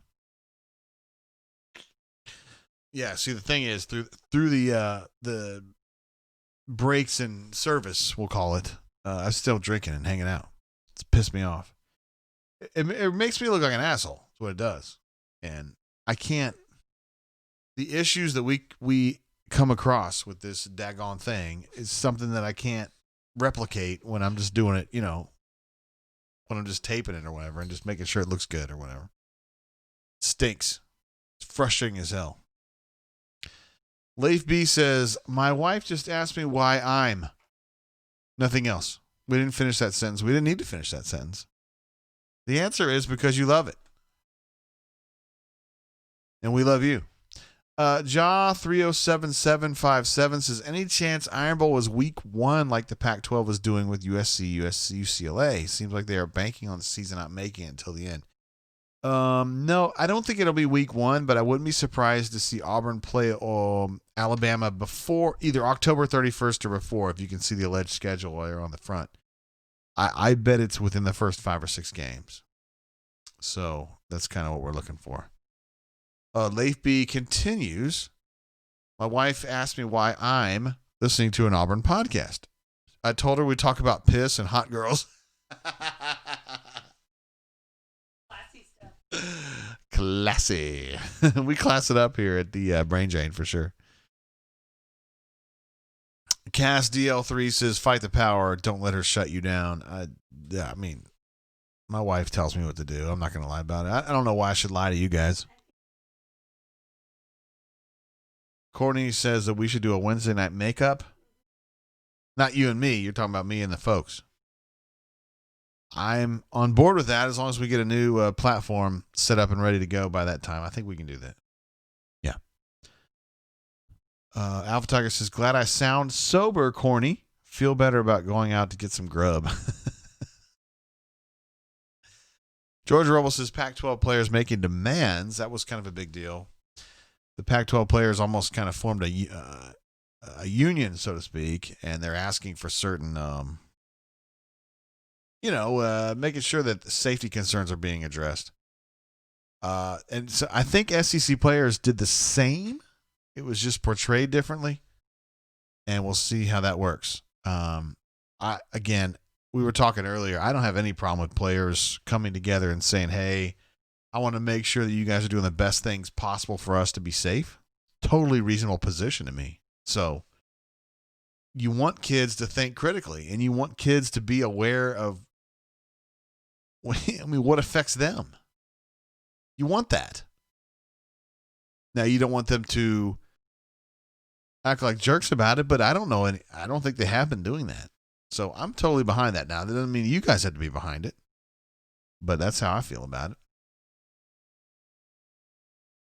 Call Me Biscuit says, 1 a.m. beaches. Just stop recording, JG. It will be amongst us. Tell administrative assistant we have only been on 2 hours. Administrative assistant is sober, so she knows how long it's been. It's been 3 hours and 10 minutes now. Actually, 3 hours and 20 minutes because I started late. I recorded late. Jake G says, any thoughts on the Pac-12 player boycott? I need to read more about it. Is it actually a boycott? Or are they just kind of like, do they have like a list of things that they're concerned about? I mean, honestly, I don't know. I haven't paid that much attention to the Pac-12 situation. Let's see. Call Me Biscuit says, ask Courtney if JGT is going to make it to his 23rd anniversary.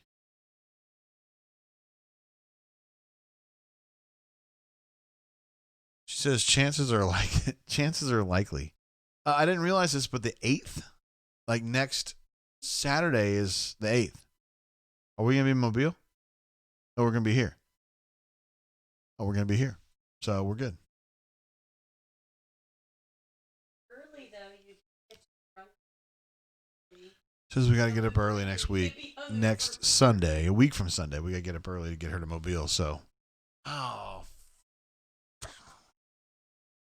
apparently the show went dead again, Cordy. That's my 4th time. I have no idea what happens. I get no warning or anything.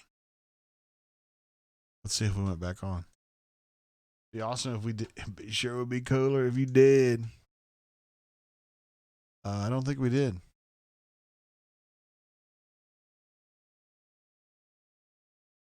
Hey.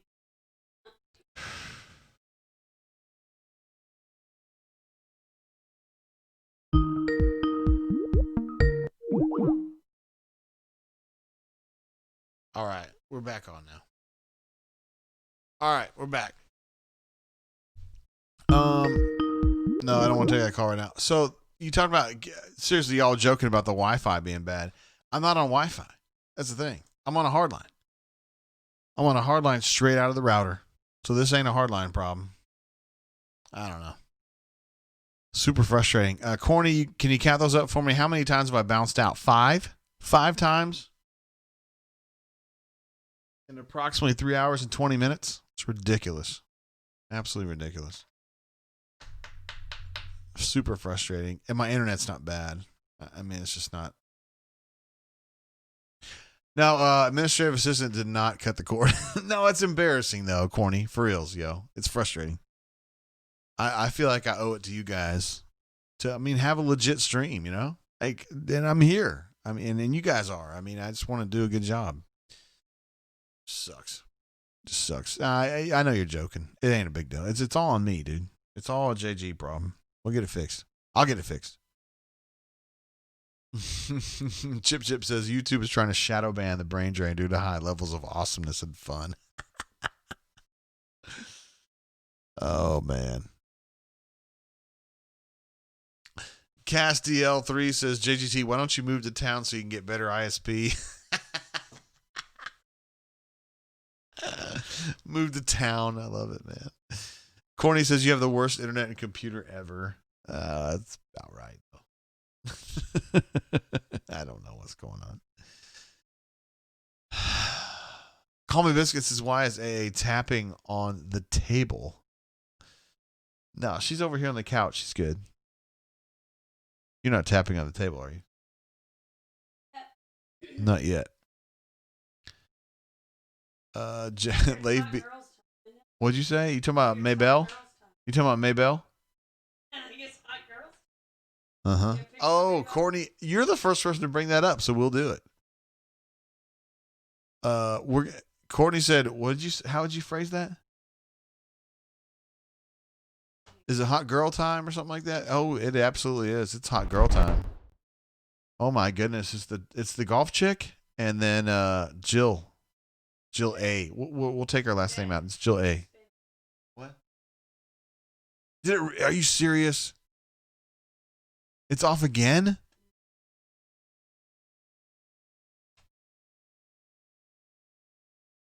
Oh. All right, here's what we're gonna do. Yeah.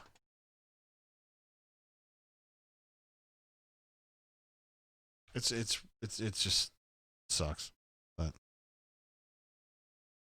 you know. All right, we're back. Yeah. Corny says just give up, Jay. All right. Let's see. Canoe Man says we'll have to sit on the hookup for Jazzy Joe for a week then.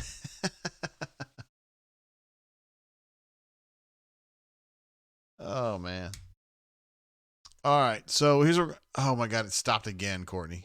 I swear to God, it stopped again.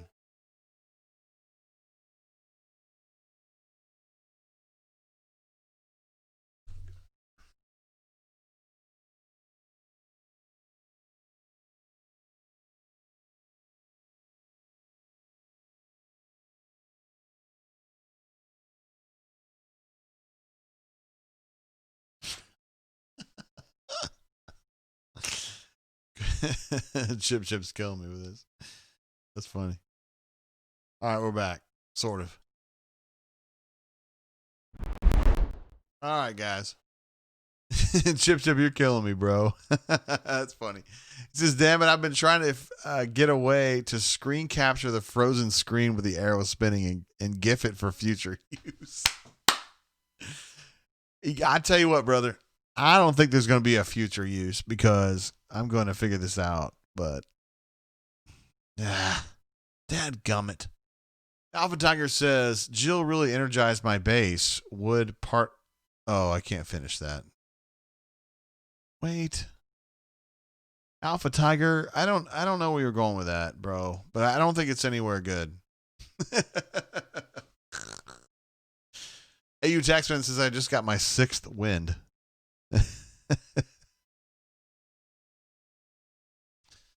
Rob D talking about Jonathan Isaac, who is a black NBA player who did not kneel for the anthem, which basically everybody else is. Also from Greg Popovich and his assistant coach Becky Hammond, says he is a man of God.